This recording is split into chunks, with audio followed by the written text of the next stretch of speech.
ഹരി ഓം. എല്ലാവർക്കും നമസ്കാരം. എല്ലാവർക്കും ശുഭസായാഹ്നം, സുസ്വാഗതം.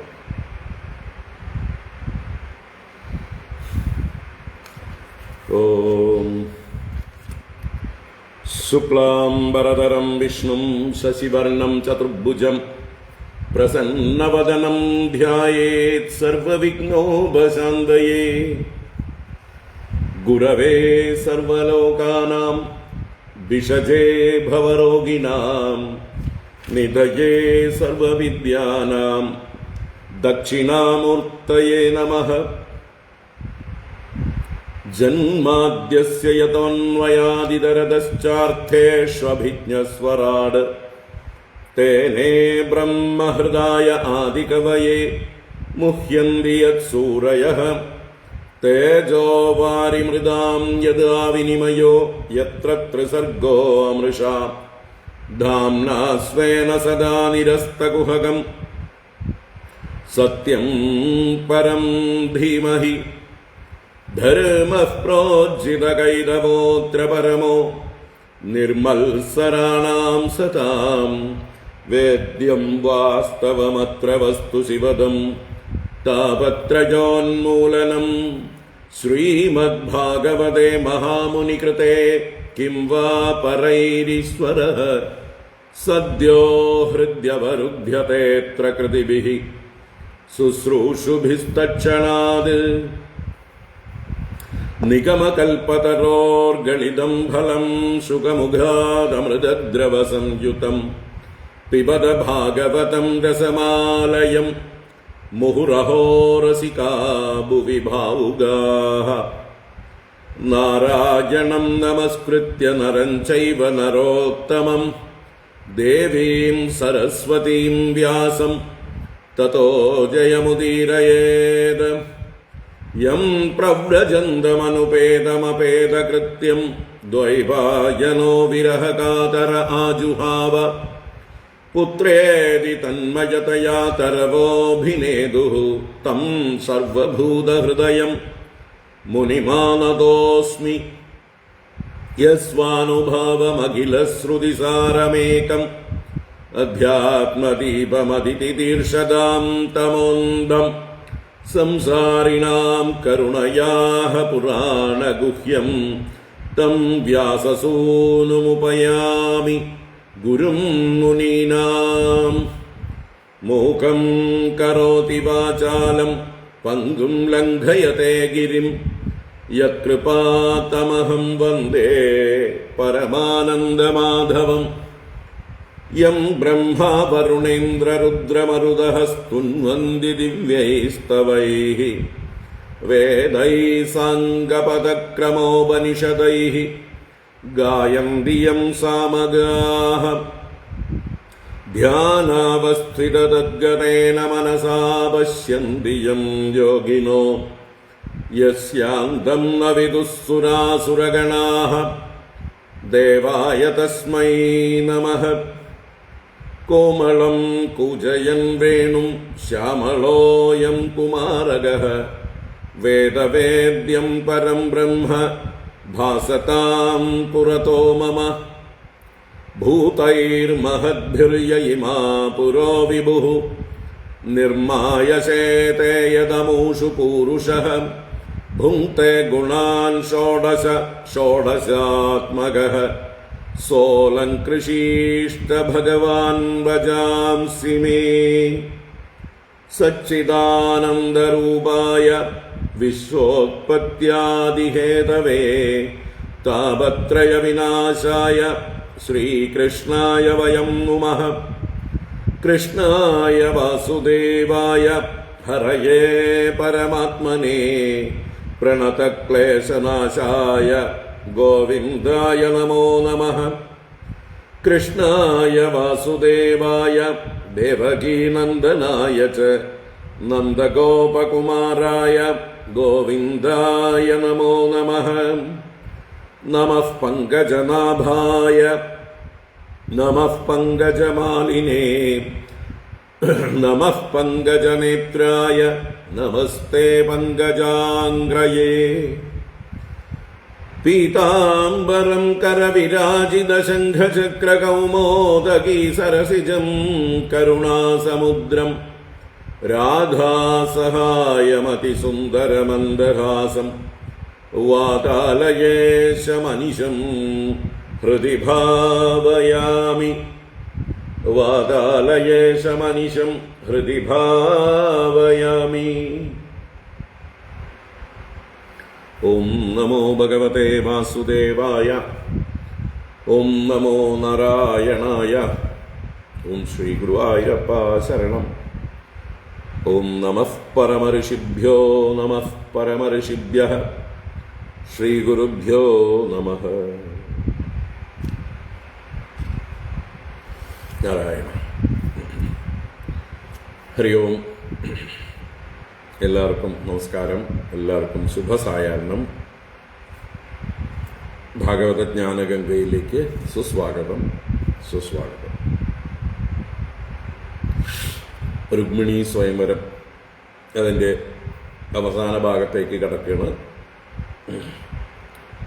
ദശമസ്കന്ധത്തിലെ 54-ാം അധ്യായം നമ്മൾ 41 ശ്ലോകങ്ങൾ കണ്ടു.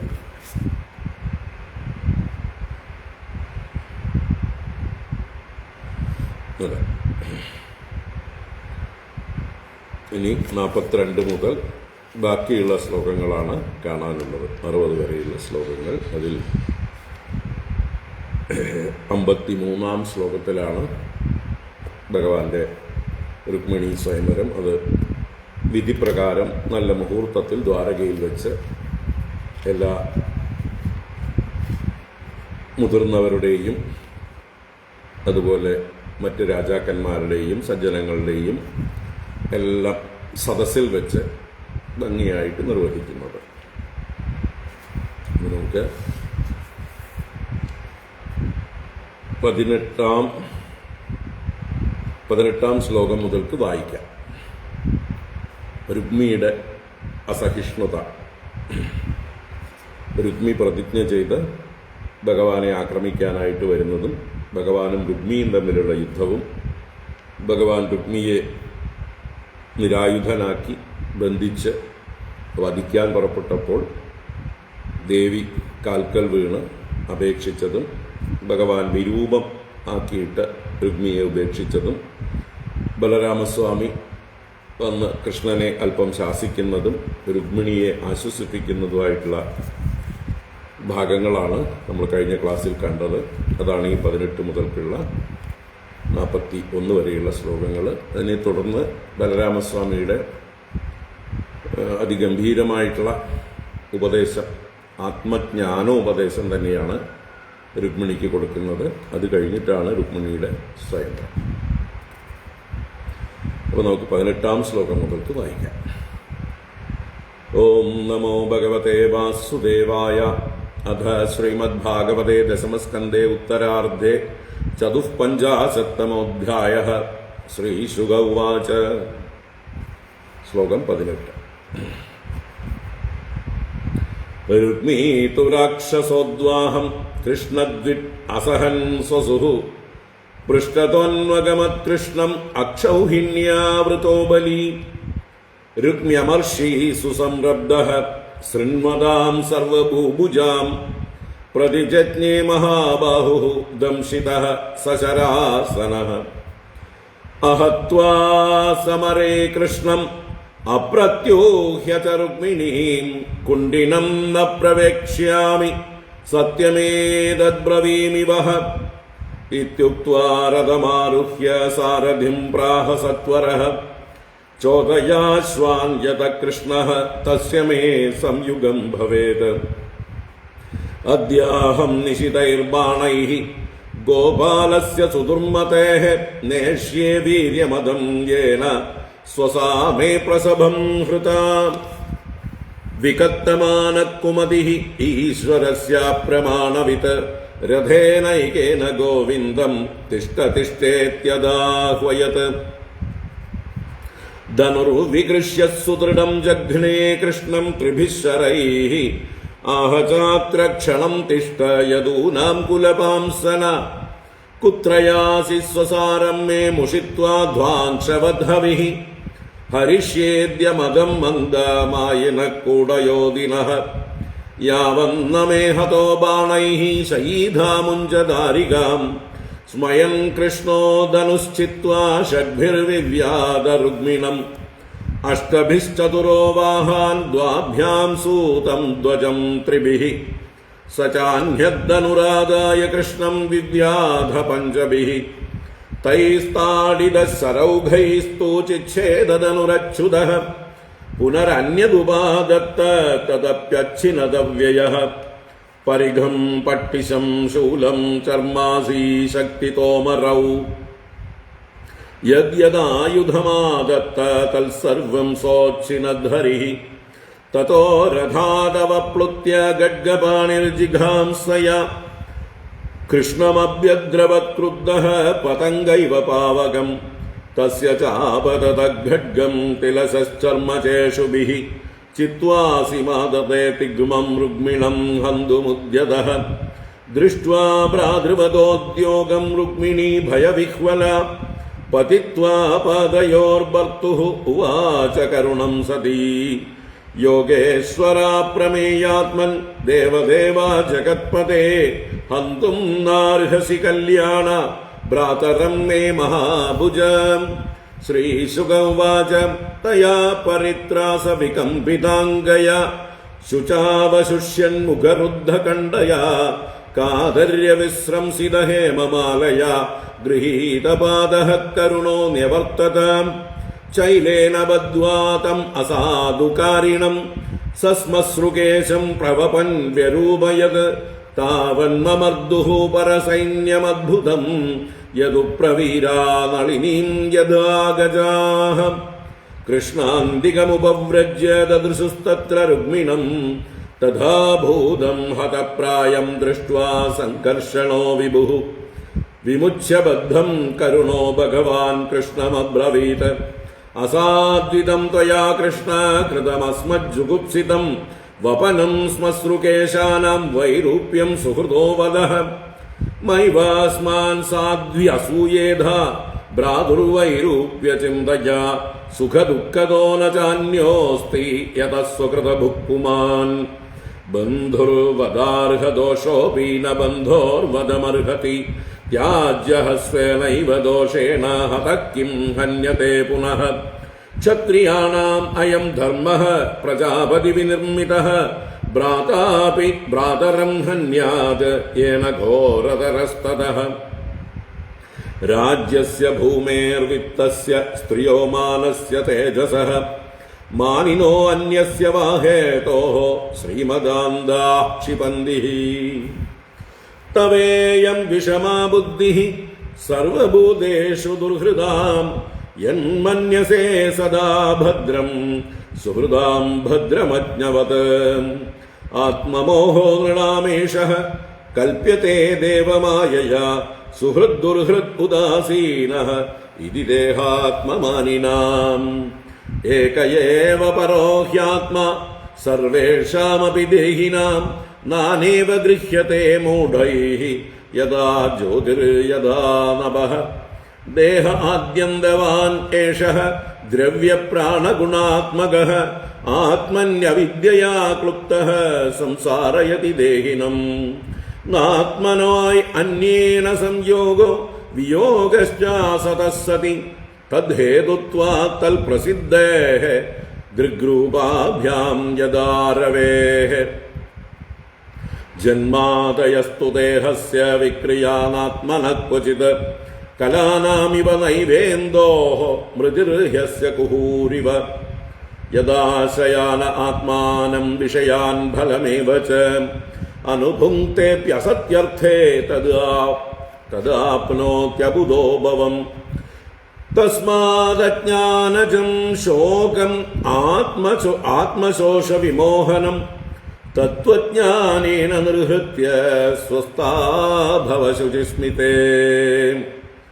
श्रीशुक उवाच एवं भगवता तन्मी रामेण प्रतिबोधिता वैमनस्यं परित्यज्य मनोबुद्ध्या समादधे പ്രാണാവശേഷ ഉത്സൃഷ്ടോ ദ്വിഡ്ഭിഃ ഹതബലപ്രഭഃ സ്മരൻ വിരൂപകരണം വിദധാത്മമനോരഥഃ ചക്രേ ഭോജഘടം നാമ നിവാസായ മഹത്പുരം അഹത്വാ ദുർമതിം കൃഷ്ണം അപ്രത്യൂഹ്യ യവീയസീം കുണ്ഡിനം ന പ്രവേക്ഷ്യാമീത്യുക്ത്വാ തത്രാവസദൃശാ ഭഗവാൻ ഭീഷ്മകസുതാം ഏവം നിർജിത്യ ഭൂമിപാൻ പുരമാനീയ വിധിവത് ഉപയേമേ കുരുദ്വഃ സർവത്ര ഗോവിന്ദ നാമ സങ്കീർത്തനം ഗോവിന്ദ ഗോവിന്ദ നാരായണ നാരായണ നാരായണ നാരായണ നാരായണ നാരായണ നാരായണ നാരായണ സർവത്ര ഗോവിന്ദ നാമ സങ്കീർത്തനം ഗോവിന്ദ ഗോവിന്ദ തദാ മഹോത്സവോ നൃണാം യദു കുര്യാം ഗൃഹേ ഗൃഹേ അഭൂതനന്യഭാവാനാം കൃഷ്ണേ യദുപതൗ നൃപ നരാ നാര്യശ്ച മുദിതാഃ പ്രമൃഷ്ടമണികുണ്ഡലാഃ പാരിബർഹമുപാജക്രുഃ വരയോഃ ചിത്രവാസസോഃ സാ വൃഷ്ണിപുര്യുക്തഭിതേന്ദ്രകേതുഭിഃ വിചിത്രമാല്യാംബരരത്നതോരണൈഃ ബഭൗ പ്രതിദ്വാര്യുപക്ലുപ്തമംഗളൈഃ ആപൂർണകുംഭാകരുധൂപദീപകൈഃ സിക്തമാർഗമതച്ഛുദ്ഭിഃ ആഹൂതപ്രേഷ്ഠഭൂഭുജാം ഗജൈർദ്വാസു പരാമൃഷ്ടരംഭാഭൂഗോപശോഭിതാ കുരുസൃഞ്ജയ കൈകേയ വിദർഭയതുകുന്ദയഃ മിഥോ മുമുദിരേ തസ്മിൻ സംഭ്രമാത് പരിധാവതാം രുക്മിണ്യാഹരണം ശ്രുത്വാ ഗീയമാനം തതസ്തതഃ രാജാനോ രാജകന്യാശ്ച ബഭൂവുർവൃഷവിസ്മിതാഃ ദ്വാരകായാമഭൂദ്രാജൻ മഹാമോദഃ പുരൗകസാം രുക്മിണ്യാ രമയോപേതം ദൃഷ്ട്വാ കൃഷ്ണം ശ്രിയഃ പതിം. ഹരി ഓം. ഇത് ശ്രീമദ്ഭാഗവതേ മഹാപുരാണേ പാരമഹംസ്യാം സംഹിതായാം ദശമസ്കന്ധേ ഉത്തരാർദ്ധേ രുക്മിണ്യുദ്വാഹോ നാമ ചതുഃപഞ്ചാശത്തമോऽധ്യായഃ. സർവത്ര ഗോവിന്ദ നാമ സങ്കീർത്തനം ഗോവിന്ദ ഗോവിന്ദ. നാരായണാഖില ഗുരോ ഭഗവൻ നമസ്തേ. നാരായണാഖില ഗുരോ ഭഗവൻ നമസ്തേ. നാരായണാഖില ഗുരോ ഭഗവൻ നമസ്തേ.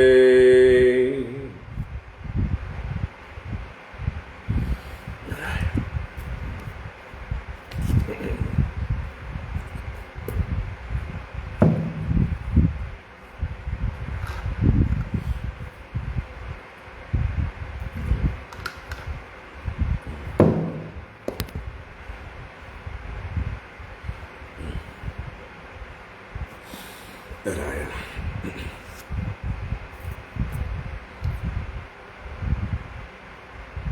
ഹരി ഓം. എല്ലാവർക്കും ഒരിക്കൽ കൂടെ നമസ്കാരം. ശുഭസായാഹ്നം. ഭാഗവത ജ്ഞാനഗംഗയിലേക്ക് സുസ്വാഗതം സുസ്വാഗതം. നാരായണ. ദശമസ്കന്ധം 54-ാം അധ്യായം രുക്മിണി സ്വയംവരം കഥയാണ് കണ്ടുകൊണ്ടിരിക്കുന്നത്. കഴിഞ്ഞ ക്ലാസ്സിൽ നമ്മൾ ഭഗവാൻ രുക്മിണിയെ അപഹരിച്ചു പോകുന്നതായിട്ടുള്ള സമയത്ത് മറ്റ് രാജാക്കന്മാരെയെല്ലാം ബലരാമസ്വാമിയും യാദവ സൈന്യവും കൂടി പരാജയപ്പെടുത്തിയ കഥ കഴിഞ്ഞ് രുക്മി പ്രതിജ്ഞ ചെയ്തുകൊണ്ട് ഭഗവാന്റെ പുറകെ ആക്രമിക്കാനായിട്ട് പോന്നു എന്നുള്ള ഭാഗമാണ് കണ്ടത്. തൻ്റെ സഹോദരിയുടെ രാക്ഷസോദ്വാഹം കൃഷ്ണദ്വേഷിയായ രുക്മി അസഹൻ പൃഷ്ഠതോ അന്വഗമത് കൃഷ്ണം. കൃഷ്ണന്റെ പൃഷ്ഠത എന്ന് പറഞ്ഞാൽ പുറകെ അനുഗമിച്ചു. അക്ഷൗഹിണ്യാവൃതോ ബലി, ഒരു വലിയ സൈന്യത്തോടുകൂടി തന്നെ ബലവാനായിട്ടുള്ള രുക്മി. സർവഭൂഭുജാം ശൃണ്വതാം, എല്ലാ രാജാക്കന്മാരും കേൾക്കെ അമർഷിയായ കോപിഷ്ടനായ രുക്മി പ്രതിജ്ഞ ചെയ്തു. എന്താ? അഹത്വാ സമരേ കൃഷ്ണം അപ്രത്യൂഹ്യ ച രുക്മിണീം കുണ്ടിനം ന പ്രവേക്ഷ്യാമി സത്യമേതദ് ബ്രവീമി വഹ. ഈ യുദ്ധത്തിൽ കൃഷ്ണനെ വധിക്കാതെ എന്റെ സഹോദരിയായ രുക്മിണിയെ തിരിച്ചു കൊണ്ടുവരാതെ ഞാൻ കുണ്ടിനത്തിലേക്ക് പ്രവേശിക്കുകയില്ല. ഏതത്? ഞാൻ നിങ്ങളോട് സത്യം ചെയ്യുന്നു. ഈ കാര്യം ഞാനിതാ സത്യപ്രതിജ്ഞ ചെയ്യുന്നു എന്ന് എല്ലാവർക്കും വാക്കുകൊടുത്തു. ഇങ്ങനെ പറഞ്ഞ് സാരഥിയോട് പറഞ്ഞു, എവിടെയാണ് കൃഷ്ണനുള്ളത് അവിടേക്ക് പ്രേരിപ്പിക്കൂ രഥത്തെ, എനിക്ക് കൃഷ്ണനുമായി യുദ്ധം ചെയ്യണം. ഇന്ന് ആ ഗോപാലന്റെ ദുർമതിയായ ഗോപാലന്റെ അഹങ്കാരത്തെ, വീര്യമതത്തെ ഞാൻ എൻ്റെ നിശിതങ്ങളായ ബാണങ്ങളെ കൊണ്ട് ഇല്ലാതെയാക്കുന്നുണ്ട്. ഏതൊരു അഹങ്കാരിയാണോ എൻ്റെ സഹോദരിയെ ബലാത്കാരേണ ഹരിച്ചു കൊണ്ടുപോയത്, അവന്റെ സർവ്വമതവും ഞാൻ ഒടുക്കുന്നുണ്ട്. ഭഗവാന്റെ മാഹാത്മ്യമറിയാതെ ഇപ്രകാരം വിഗദ്ധിക്കുന്ന പുലമ്പുന്നവനായിട്ടുള്ള കുൽസിതമതിയായ രുക്മി ഏകേന രഥേന ഗോവിന്ദം തിഷ്ടതിഷ്ട ഇതി ആഹ്വയത്. രഥത്തിലിരുന്നു കൊണ്ട് ഭഗവാന്റെ പുറകെ ചെന്ന് നിൽക്കവിടെ നിൽക്കവിടെ എന്ന് ആഹ്വാനം ചെയ്തു. അത് കഴിഞ്ഞ് വില്ല് കുലച്ച് നല്ല 3 അസ്ത്രങ്ങളെ ഭഗവാന്റെ നേരെ പ്രയോഗിച്ചു. ഹേ കുലപാംസന, യദൂനാം കുലപാംസന, അത്ര ക്ഷണം തിഷ്ഠ. യാദവന്മാരുടെ വംശത്തെ ദുഷിപ്പിക്കാനായി വന്നവനെ, മര്യാദയ്ക്ക് അവിടെ നിൽക്ക് കുറച്ചു നേരം എന്ന് കൃഷ്ണനെ നോക്കി ആക്രോശിച്ചു. എവിടേക്കാ നീ പോണ? എന്റെ സഹോദരിയെ ഹരിച്ചുകൊണ്ട്, മോഷ്ടിച്ചുകൊണ്ട്, ദ്വാങ്ക്ഷവദ് ഹവിഹി, കാക്ക പൂജയ്ക്ക് വെച്ച ദ്രവ്യങ്ങളെ, ഹവിസുകളെ അപഹരിച്ചു കൊണ്ടുപോകും പോലെ നിന്റെ ഈ മതം ഞാൻ ഇന്ന് ഹരിക്കുന്നുണ്ട്. കൂടയോധി, കപട യോധിയും മായാവിയുമായിട്ടുള്ള നിന്റെ എല്ലാ അഹങ്കാരത്തെയും ഞാൻ ഇന്ന് തീർത്തു തരുന്നുണ്ട്. മര്യാദയ്ക്ക് എന്റെ ബാണങ്ങളെ കൊണ്ട് നീ ഇവിടെ യുദ്ധരംഗത്ത് വീണ് കിടക്കുന്നതിന് മുമ്പേ തന്നെ ആ പെൺകുട്ടിയെ, ബാലികയെ നീ മോചിപ്പിച്ചാലും മുഞ്ചദാരികാം. ഇങ്ങനെയൊക്കെ പറഞ്ഞ് ആക്രോശിച്ചു കൊണ്ടിരുന്നു. എന്നാൽ ഭഗവാൻ ചിരിച്ചുകൊണ്ട് അവന്റെ വില്ലിനെ പൊട്ടിച്ചു. അത് കഴിഞ്ഞ് 6 അസ്ത്രങ്ങളെ കൊണ്ട് രുക്മിയെ വേധിച്ചു, മുറിവേൽപ്പിച്ചു. പിന്നീട് 8 അസ്ത്രങ്ങളെ കൊണ്ട് 4 കുതിരകളെയും 2 അസ്ത്രങ്ങളെ കൊണ്ട് തേരാളിയെയും അതുപോലെ 3 അസ്ത്രങ്ങളെ കൊണ്ട് കൊടിമരത്തെയും മുറിച്ചിട്ടു. എന്നാൽ ഉടനെ തന്നെ രുക്മി മറ്റൊരു വില്ലെടുത്തുകൊണ്ട് 5 അസ്ത്രങ്ങളെ കൊണ്ട് കൃഷ്ണന്റെ നേരെ പ്രയോഗിച്ചു. ഉടനെ തന്നെ ഭഗവാൻ ആ വില്ലിനെയും ഛേദിച്ചു. വേറൊന്നെടുത്തുകൊണ്ടുവന്ന് അവൻ യുദ്ധത്തിന് വന്നു. ഭഗവാൻ അതിനെയും ഛേദിച്ചു. അപ്പോൾ രുക്മി പല ആയുധങ്ങൾ കയ്യിലെടുത്തു വന്നു. പരികം, പട്ടിശം, ശൂലം, ചർമ്മ, അസീശു, ശക്തി, തോമരവും. അങ്ങനെ ഏതേത് ആയുധങ്ങൾ എടുത്തുകൊണ്ട് വന്നുവോ തൽസർവം സഹ ഹരിഹി അച്ചിനത്.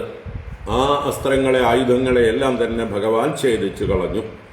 ഉടനെ തന്നെ രുക്മി രഥത്തിൽ നിന്ന് ചാടി ഇറങ്ങി വാളും പരിചയുമായിട്ട് ഗഡ്ഗപാണിർ ജിഗാംസയ കൃഷ്ണം അഭ്യദ്രവത് ക്രുദ്ധ പതങ്കൈവ പാവകം. ക്രോധിച്ചുകൊണ്ട് കൃഷ്ണന്റെ നേരെ പാഞ്ഞു വന്നു. ഒരു ഈയാമ്പാറ്റ അഗ്നിയുടെ നേരെ പായും പോലെ.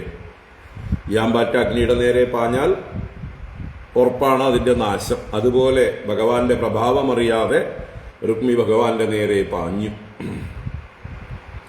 അപ്പോൾ പാഞ്ഞു വരുന്ന ആ രുക്മിയുടെ വാളിനെ ഭഗവാൻ തന്റെ അസ്ത്രങ്ങളെ കൊണ്ട് തിലശഃ ചർമ്മച ഇഷുഭിഹി ചിത്വാ, തിലശപ്രായത്തിൽ, എള്ളിന്റെ പ്രായത്തിലാക്കിയിട്ട് എൺമണി പോലെ മുറിച്ചു കളഞ്ഞിട്ട് അസിമാദതേ തിഗ്മം രുക്മിണം ഹന്തും ഉദ്യതഃ. ഭഗവാൻ ഒരു അസിയെ അഥവാ വാളിനെ എടുത്തുകൊണ്ട് രുക്മിയെ കൊല്ലാനായിക്കൊണ്ട് ചാടിപ്പുറപ്പെട്ടു. ആ രുക്മിണി ഭയവിഹ്വലയായി തന്റെ സഹോദരനെ വധിക്കാനുള്ള ഭഗവാന്റെ ഉദ്വേഗത്തെ കണ്ടിട്ട് ഭർത്തുഹു പാദയോഹോ പതിത്വ, ഭർത്താവായ ഭഗവാന്റെ പാദങ്ങളിൽ പതിച്ചുകൊണ്ട് കരുണം സതീ ഉവാച, ദീനയായി കാരുണ്യം തോന്നുന്നത് പോലെ ആ എന്താ പറയുക സദ്ധർമ്മയായ ദേവി ഭഗവാനോട് ഇങ്ങനെ പറഞ്ഞു, യോഗേശ്വര അപ്രമേയാത്മൻ ദേവദേവ ജഗത്പദേ ഹന്തും നാർഹസി കല്യാണ ഭ്രാതരമ്മേ മഹാഭുജ. അല്ലയോ യോഗേശ്വര, അല്ലയോ അപ്രമേയാത്മൻ ദേവദേവ ജഗൽപദേ കല്യാണ മഹാഭുജ. ഭഗവാനെ വിവിധങ്ങളായ വിശേഷണങ്ങളെ കൊണ്ട് വിളിച്ച്, അങ്ങ് ആരാണ്? അങ്ങേക്ക് ഇവനെ പേടിക്കേണ്ട വല്ല കാര്യമുണ്ടോ? ഇവനെ വധിക്കേണ്ട കാര്യമുണ്ടോ?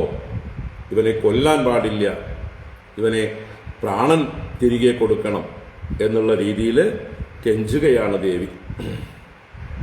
അങ്ങനെ തയാ പരിത്രാസ വികമ്പിതാംഗയാ ശുചാവശുഷ്യൻ മുഖരുദ്ധകണ്ഠയാ കാതര്യ വിശ്രംസിത ഹേമമാലയാ ഗൃഹീതപാദ കരുണോന്യവർത്തത.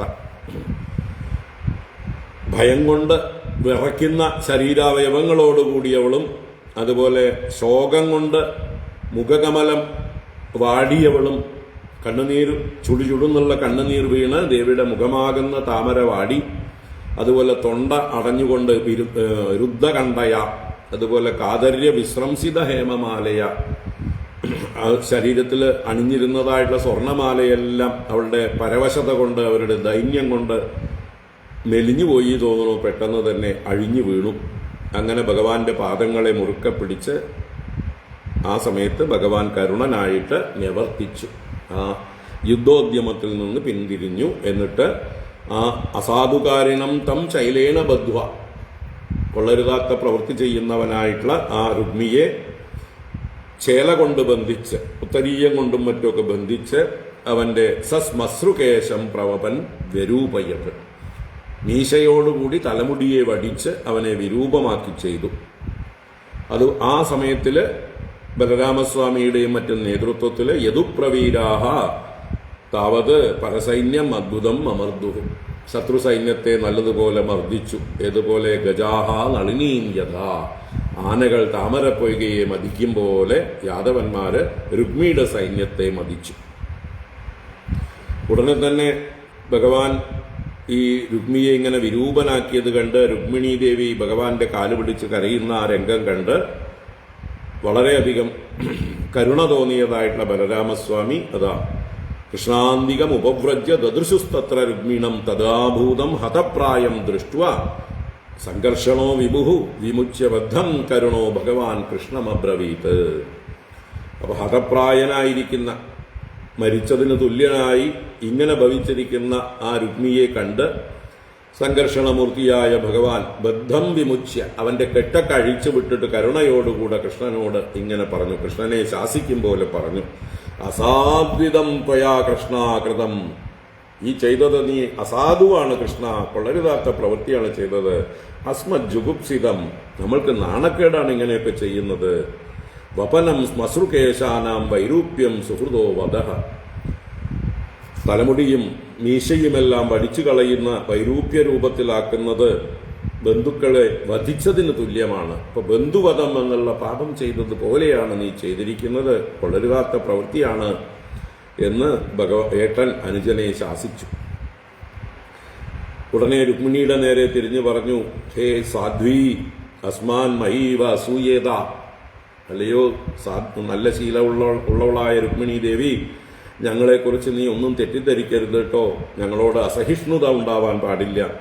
ഭ്രാതൃ വൈരൂപ്യ ചിന്തയാ, നിന്റെ ഭ്രാതാവിന്റെ രൂപം ഇങ്ങനെയാക്കിയതിൽ സുഖദുഃഖതോ നചാന്യോസ്തി യതഃ സ്വകൃതഭുക്പുമാൻ, സുഖദുഃഖങ്ങൾ മറ്റുള്ളവരല്ല നമുക്ക് നൽകുന്നത്, ഓരോരുത്തരും അവരവരുടെ കർമ്മഫലമാണ് അനുഭവിക്കുന്നത്.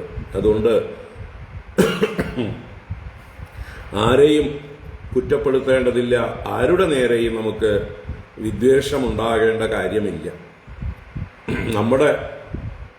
നമ്മൾക്ക് മറ്റൊരാളിൽ നിന്ന് പീഡയുണ്ടാകുന്നത്, ദുരിതമുണ്ടാകുന്നത് നമ്മുടെ കർമ്മഫലം തന്നെയാണ്. അതുകൊണ്ട് നമ്മുടെ നേരിട്ട് നിന്ന് നമ്മളെ ഉപദ്രവിക്കുന്ന ആളോട് വിരോധം തോന്നാതിരിക്കുക, അതെല്ലാം ഈശ്വര നിയോഗമാണ്, നിശ്ചയമാണ് എന്ന് കരുതുക എന്നൊക്കെയുള്ള ആ ഉപദേശം കൊടുക്കുകയാണ്. ബന്ധുർവദാർഹദോഷോബീന ബന്ധോർവധമർഹതി ത്യാജ്യ സ്വേനൈവ ദോഷേണ ഹതക്കിം ഹന്യതേ പുനഃ. ഇത് കൃഷ്ണനെ നോക്കിയുള്ള ശാസനയാണ്. ബന്ധുക്കൾ കൊല്ലപ്പെടേണ്ട ദോഷത്തോടു കൂടിയവരാണെങ്കിലും ബന്ധുവിൽ നിന്ന് വധിക്കാൻ പാടില്ല. ഒരു ബന്ധുവിനെ വധിക്കുക എന്നുള്ളത് പാടില്ല. ത്യാജ്യ, ത്യജിക്കുകയേ വേണ്ടൂ. ത്യജിക്കുന്നത് വധത്തിന് തുല്യമായിട്ടതാണ്. സ്വേനൈവ ദോഷേണ ഹതഃ, സ്വന്തം പാപം കൊണ്ട് അവൻ നശിച്ചിരിക്കുന്നു. കിം ഹന്യതേ പുനഃ, പിന്നെയും എന്തിനാ അവനെ കൊല്ലുന്നത്? അപ്പോൾ ഒരിക്കൽ മൃതപ്രായനായി കഴിഞ്ഞ ഒരാളെ പിന്നെയും ഉപദ്രവിക്കുന്നത് ചത്ത പാമ്പിനെ തല്ലും പോലെയാണ് എന്നർത്ഥം. ക്ഷത്രിയാണാമയം ധർമ്മ പ്രജാപതി വിനിർമ്മിത ഭ്രാതാവി ഭ്രാതരം ഹന്യാതി യേന ഘോരതര തമഃ തതഃ. വീണ്ടും രുക്മിണിയുടെ നേരെ തിരിഞ്ഞു പറയണ്, ബ്രഹ്മദേവൻ സൃഷ്ടിയിൽ തന്നെ എങ്ങനെയാണ് ക്ഷത്രിയന്മാരെ ഉണ്ടാക്കിയിരിക്കുന്നത്. ക്ഷത്രിയാണാം അയം ധർമ്മ ഭ്രാതാവി ഭ്രാതരം ഹന്യാത്, സഹോദരന്മാർ സഹോദരന്മാരെ ഹനിക്കും. ഘോരതരമായിട്ടുള്ളതാണ് ഈ രജോ ഗുണം, ഈ ക്ഷത്രിയ സ്വഭാവം. അത് മനസ്സിലാക്കൂ ദേവി. ഇതാണ് ക്ഷത്രിയന്മാരുടെ സ്വഭാവം എന്ന് അറിയും. എന്തിനൊക്കെ വേണ്ടി ശ്രീമതാന്തന്മാരായ ക്ഷത്രിയന്മാർ പരസ്പരം ക്ഷേപിക്കുന്നു. രാജ്യസ്യ ഭൂമേഹ വിത്തസ്യ സ്ത്രീയഃ മാനസ്യ തേജസഃ. രാജ്യത്തിന് വേണ്ടിയോ ഭൂമിക്ക് വേണ്ടിയോ ധനത്തിന് വേണ്ടിയോ സ്ത്രീകൾക്ക് വേണ്ടിയോ അഭിമാനത്തിന് വേണ്ടിയോ അവനവന്റെ പ്രഭാവത്തിന് വേണ്ടിയോ അല്ലെങ്കിൽ അന്യസ്യമാഹേതോഹോ വേറെന്തെങ്കിലും കാരണം കൊണ്ടോ മാനിനഃ ശ്രീമതാന്താഹ ക്ഷിപന്തി. മാനികൾ രജോ ഗുണ സ്വഭാവമുള്ളവരായ ദേഹാഭിമാനമുള്ളവരായിട്ടുള്ള ആളുകൾ. മാനികൾ എന്ന് പറഞ്ഞാൽ ഇവിടെ ദേഹാഭിമാനം തന്നെയാണ് മുഖ്യം. അപ്പൊ ദേഹാഭിമാനമുള്ളതായിട്ടുള്ള ആളുകൾ ക്ഷിപന്തി, ശത്രുക്കളെ തങ്ങൾക്കെതിരായിട്ടുള്ളവരെ ആക്രമിക്കുന്നു, ആക്ഷേപിക്കുന്നു. ഇത് ലോക സ്വഭാവമാണ് എന്നറിയാം. ലോകത്തിപ്പോഴും ഇതുപോലെയുള്ള കാര്യങ്ങൾ ദിവസവും എന്ന് പറഞ്ഞ പോലെ നടന്നുകൊണ്ടിരിക്കുന്നു അല്ലേ? ഇന്നുണ്ട് ക്ഷത്രിയന്മാരെന്ന് പറഞ്ഞാൽ എല്ലാ കാലത്തും ഉള്ളവരാണ്, ലോകത്തിൽ എല്ലാ ഭാഗത്തും ഉള്ളവരാണ്.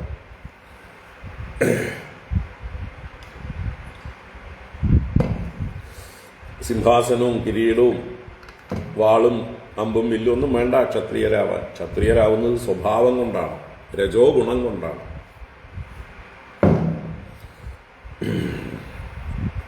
ഇന്നലെ മിനിഞ്ഞാന്ന് രാത്രി മറ്റേ അല്ലേ നെടുമ്പാശ്ശേരി എയർപോർട്ടിലെ CISF ഒരു സബ് ഇൻസ്പെക്ടറും മറ്റൊരു ഉദ്യോഗസ്ഥനും കൂടി ഒരു ചെറുപ്പക്കാരെ പയ്യനെ കാറിടിച്ച് കൊന്നത് നിസ്സാരമായിട്ടുള്ള കാര്യങ്ങൾക്ക് കോപം വന്നു. അപ്പോൾ അവരുടെ ഉള്ളിലുള്ള ആ വേഗം, രജോഗുണ വേഗം, പെട്ടെന്ന് ദേഷ്യം വരും. വലിയ പദവിയിലൊക്കെ ഇരിക്കുമ്പോൾ CISF മറ്റേ എന്താ പറയുക SI എന്നൊക്കെ പറയുമ്പോൾ നെടുമ്പാശ്ശേരി എയർപോർട്ടിൽ വലിയ ഒരു അധികാരം കാണിക്കുന്ന സ്ഥാനങ്ങളാണ്. എല്ലാവരെയും ചെക്ക് ചെയ്യുന്ന സമയത്ത് വളരെ ജാടയോട് കൂടിയിട്ടാണ് നേരിടുക. ഞങ്ങൾ എന്താ പറയുക ഇവിടുത്തെ രാജാക്കന്മാരാണ്, നിങ്ങളൊക്കെ ഞങ്ങളുടെ മുമ്പിൽ ഞങ്ങൾ പറയുന്നതൊക്കെ അനുസരിച്ച് കയ്യും കാലും ഒക്കെ പരത്തി നിന്നോളണം, എല്ലാം അഴിച്ചു വെക്കാനുള്ളതൊക്കെ അഴിച്ചു വെച്ചോളണം, ഞങ്ങൾ ഉപേക്ഷിക്കാൻ പറയുന്ന സാധനങ്ങളൊക്കെ ഉപേക്ഷിക്കണം എന്ന് പറയുന്ന ആജ്ഞ പുറപ്പെടുവിക്കുന്ന രീതിയിൽ നിൽക്കുന്ന ഉദ്യോഗസ്ഥരാണ്. അപ്പോൾ അവർക്ക് കുറേ നേരം വർക്കൊക്കെ കഴിഞ്ഞ് രാത്രിയിലൊക്കെ ആകുമ്പോഴേക്കും നല്ല കോപം വർദ്ധിച്ചിട്ടുണ്ടാവും. ഇറിറ്റേറ്റഡ് ആയിരിക്കും പല പ്രവൃത്തിയിലും അവർക്ക്. കാരണം ഈ ആൾക്കാർ ഓരോരുത്തരും ഓരോ സാധനങ്ങൾ ആവശ്യമില്ലാത്തതൊക്കെ കൊണ്ടുപോകും, എന്നിട്ട് അതൊക്കെ എടുത്ത് കളയേണ്ടി വരുമ്പോഴൊക്കെ. അപ്പോൾ എല്ലാം കൂടി ദേഷ്യപ്പെട്ടിട്ടുള്ള ആൾക്കാരാണ്. അതിൻ്റെ ഇടയിൽ ഏതോ ഒരു ചെറുപ്പക്കാരൻ കാറ് സൈഡ് കൊടുക്കാതെയോ ഒരസുകയോ തമ്മിൽ ഒരസുകയോ എന്തൊക്കെയോ ചെയ്ത് വഴിയിൽ തർക്കമായി വഴി തടഞ്ഞു നിന്നു അവൻ. എന്നിട്ട് ക്യാമറയിൽ ഇവർ പറയുന്ന എന്തൊക്കെയോ എടുത്തു. അവർ ബീഹാറികളാണ് ഈ ഉദ്യോഗസ്ഥന്മാർ. മലയാളിയായ പയ്യനെ കാറിൽ ഇടിച്ചു. കുറേ ദൂരം ബോണറ്റിൽ തന്നെ ആ കുട്ടി ഉണ്ടായിരുന്നു, ക്യാമറകളിൽ പതിഞ്ഞിട്ടുണ്ട് CCTVയിൽ. അത് കഴിഞ്ഞ് അവൻ വീണു, അതിൻ്റെ മുകളിൽ കൂടെ കയറ്റി ഇറക്കി. എത്ര ഘോരമായിട്ടുള്ള പ്രവൃത്തി, മനുഷ്യത്വം ഇല്ലാത്ത പ്രവൃത്തിയാണ്.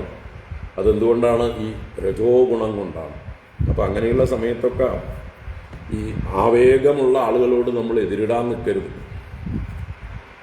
അത് എന്തും ചെയ്യും, തോന്നിയ വാസം. അഹങ്കാരമുണ്ട്, അധികാരത്തിൻ്റെയും സ്ഥാനത്തിൻ്റെയും ഒക്കെ. ഇങ്ങനെയൊക്കെ സംഭവിക്കേണ്ടത് പറയും. എല്ലാ കാലത്തും ഉണ്ട് ഇതുപോലെയുള്ള കാര്യങ്ങൾ. ഏതെങ്കിലും 2-3 പേര് ഒരു സമൂഹത്തിൽ നിന്ന് എന്തെങ്കിലും തെറ്റ് ചെയ്താൽ അത് ആ സമൂഹത്തിന് മുഴുവൻ വന്നു ചേരുകയും ചെയ്യാം. ദുഷ്പേര് എല്ലാവരെയും ചീത്ത വിളിക്കും അല്ലേ? കൂട്ടത്തോടുകൂടി ചെളി വാരി അറിയും എല്ലാവരും. ഇത് ലോക സ്വഭാവമാണ്.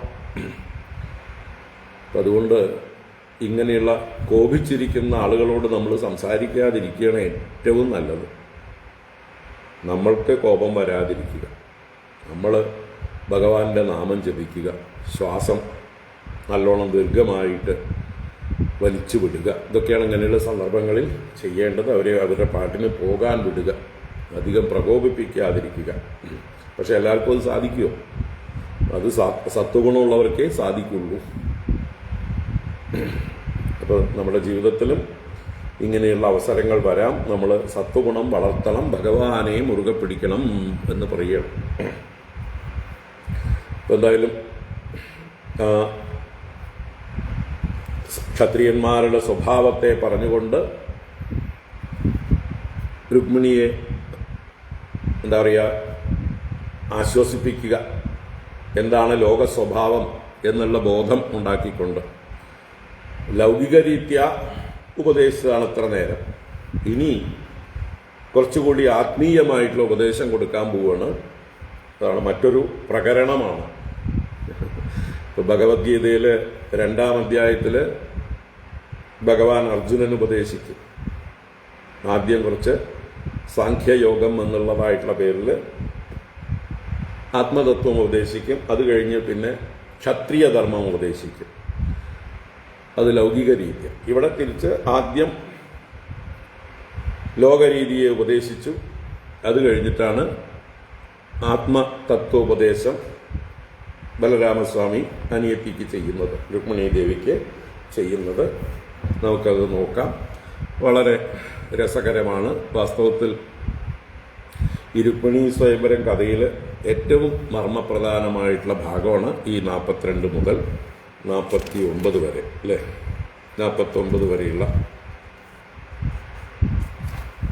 ബലരാമസ്വാമിയുടെ ഈ ഒരു ഉപദേശം, തത്വോപദേശം, ഒരു ചെറിയ ഗീത, ബലരാമഗീത നോക്കാം. തവേയം വിഷമാ ബുദ്ധിഃ സർവഭൂതേഷു ദുർഹൃതാം യന്മന്യസേ സദാ ഭദ്രം സുഹൃതാം ഭദ്രമജ്ഞവത്. തവേയം വിഷമാ ബുദ്ധിഃ സർവഭൂതേഷു ദുർഹൃതാം യന്മന്യസേ സദാ ഭദ്രം സുഹൃതാം ഭദ്രം അജ്ഞവത്.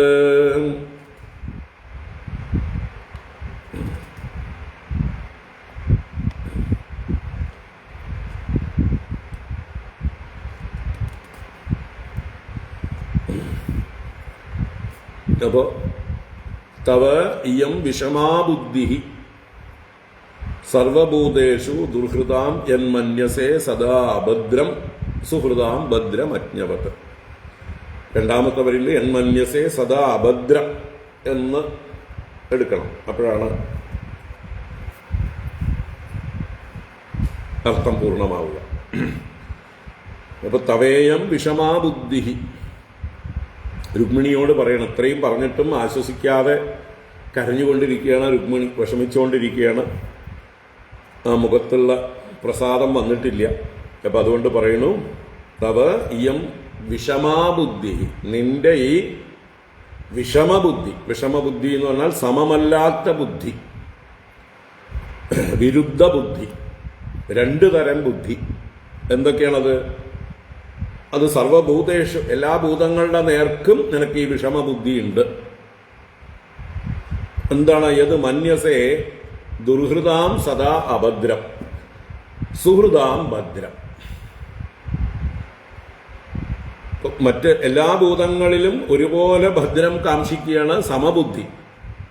എന്നാൽ ദുർഹൃതാം സദാ അഭദ്രം മന്യസേ, ദുർഹൃത്തുക്കൾ എന്ന് പറഞ്ഞാൽ ദുഷ്ടഹൃദയത്തോടു കൂടിയവർ, ദുഷ്ടന്മാരായിട്ടുള്ളവർ, നമുക്ക് ദ്രോഹം ചെയ്യുന്നവർ, അങ്ങനെയുള്ളവർക്ക്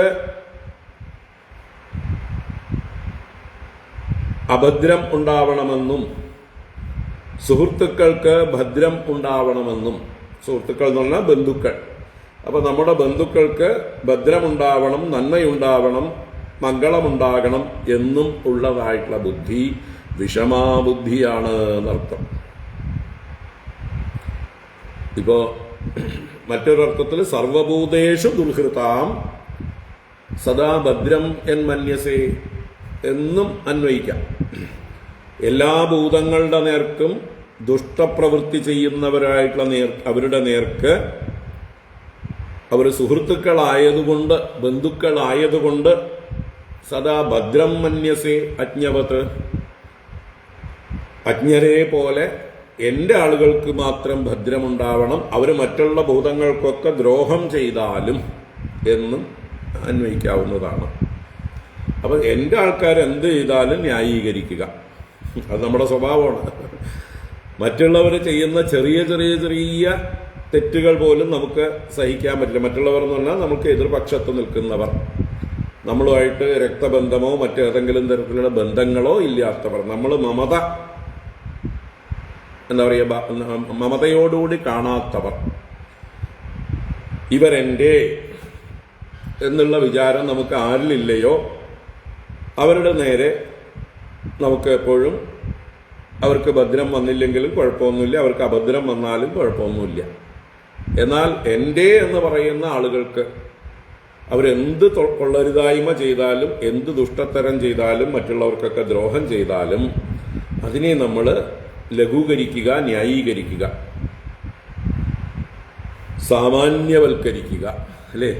ഇത് ഇന്ന് നമ്മുടെ ലോകത്ത് ഇഷ്ടംപോലെ കാണാം. രാഷ്ട്രീയക്കാര് ദിവസം എന്ന് പറഞ്ഞ പോലെ പ്രയോഗിച്ചുകൊണ്ടേയിരിക്കുകയാണ്. തങ്ങളുടെ പക്ഷത്തുള്ളവർ എന്ത് തെറ്റ് ചെയ്താലും അതിനെ കവർ ചെയ്യാനായിട്ട്, അതിനെ മൂടി വെക്കാനായിക്കൊണ്ടും അവരെ ന്യായീകരിക്കാനായിട്ടും നല്ലോണം പബ്ലിക്കായിട്ട് ഒരു ലജ്ജയുമില്ലാതെ അവർ ഏത് ടി വിയിൽ വന്ന് തർക്കിക്കാനും, അല്ലേ, എങ്ങനെ വേണമെങ്കിൽ പ്രസംഗിക്കാനും ഒരു മടിയുമില്ല. കാരണം എന്താ, അവർ നമ്മുടെ പാർട്ടി, അവരെന്ത് ദുഷ്ടത്തരം ചെയ്താലും ന്യായീകരിക്കുക, അത് പാടില്ല. സ്വന്തം പാർട്ടിയിൽപ്പെട്ടവരാണെങ്കിലും സ്വന്തം ബന്ധുക്കളാണെങ്കിലും മറ്റുള്ളവർക്ക് ദ്രോഹം ചെയ്യുമ്പോൾ അവരെ തടയുകയും, ഇനി അവർക്ക് അത് കാരണമായിട്ട് എന്തെങ്കിലും ഈ ചെയ്ത ദോഷം കൊണ്ട് എന്തെങ്കിലും ദുഃഖം വന്നു ചേർന്നാൽ അവർക്ക് ശിക്ഷ കിട്ടുകയാണെങ്കിൽ അപ്പം അതിന് നമ്മൾ കരയേണ്ട ആവശ്യമില്ല. എന്താണ്, അവനത് അർഹിക്കുന്നു, അവൻ സ്വകൃതം ഭുജിക്കുന്നു. ഇങ്ങനെ കരുതുന്നതിന് പകരം നീ നിന്റെ സഹോദരനായതുകൊണ്ടാണ്, സഹോദരനോടുള്ള ആ മമതാബന്ധം കൊണ്ട്, സ്നേഹാധിക്യം കൊണ്ട് സഹോദരൻ ചെയ്ത തെറ്റിനെ കാണാതെ, സഹോദരൻ കൃഷ്ണനെ ഉപദ്രവിക്കാൻ വന്നതുകൊണ്ടാണ് കൃഷ്ണൻ സഹോദരനെ ആക്രമിച്ചത്, കൊല്ലാനായിട്ട് പുറപ്പെട്ടത്, അല്ലെങ്കിൽ ഇങ്ങനെ വിരൂപകരിച്ചത് എന്ന് നീ ചിന്തിച്ചാൽ, അല്ലേ? പിന്നെ ഒന്നാമത് നീ ആലോചിക്കുക, നീ തന്നെയല്ലേ കൃഷ്ണനെ സ്വയംവരത്തിന് വിളിച്ചു വരുത്തി നിന്നെ ഇവരുടെ നടുവിൽ നിന്ന് കൊണ്ടുപോകാൻ തീരുമാനിച്ചത്? നിനക്ക് സഹോദരനോട് അത്ര സ്നേഹം ഉണ്ടായിരുന്നെങ്കിൽ അദ്ദേഹം പറഞ്ഞതനുസരിക്കുകയല്ലേ വേണ്ടത് എന്നൊക്കെ ചിന്തിക്കാം. പക്ഷേ ഈ ഇങ്ങനെയുള്ള ഇമോഷണലി ഇത്രയും വേഗത്തോടു കൂടി ഇരിക്കുന്നതായിട്ടുള്ള ആ എന്താ പറയുക, രജോ ഗുണം ബാധിച്ചിരിക്കുന്നതായിട്ടുള്ള സമയത്ത് ഈ ചിന്തയൊന്നും പോകില്ല. അവനവൻ ചെയ്യുന്ന ഒരു തെറ്റുകളും അവനവൻ്റെ ആളുകൾ ചെയ്യുന്ന തെറ്റുകളും ഒന്നും കാണുകയില്ല, എല്ലാം ന്യായീകരിക്കും.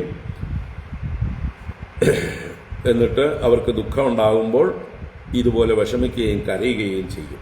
വാസ്തവത്തിൽ നമ്മൾ ഓരോ കാര്യങ്ങളെയും നമ്മൾ വസ്തുനിഷ്ഠമായിട്ട് കാണാൻ, സമബുദ്ധിയോടുകൂടി കാണാൻ, ബാധിക്കപ്പെടുന്നവരുടെ ഭാഗത്തു നിന്ന് ചിന്തിക്കാൻ ഒക്കെ എപ്പോഴും അഭ്യസിക്കണം. നമ്മുടെ പക്ഷം മാത്രമല്ല ശരി, നമ്മുടെ ആൾക്കാർ ചെയ്യുന്നതെല്ലാം ശരിയല്ല. നമ്മുടെ കൂട്ടത്തിലും തെറ്റ് ചെയ്യുന്നവർ ധാരാളം ഉണ്ടാവും. അതിപ്പോൾ ബന്ധുക്കളായാലും കൂട്ടുകാരായാലും പാർട്ടിക്കാരായാലും രാജ്യക്കാരായാലും സമൂഹത്തിൽപ്പെട്ടവരായാലും, അല്ലേ?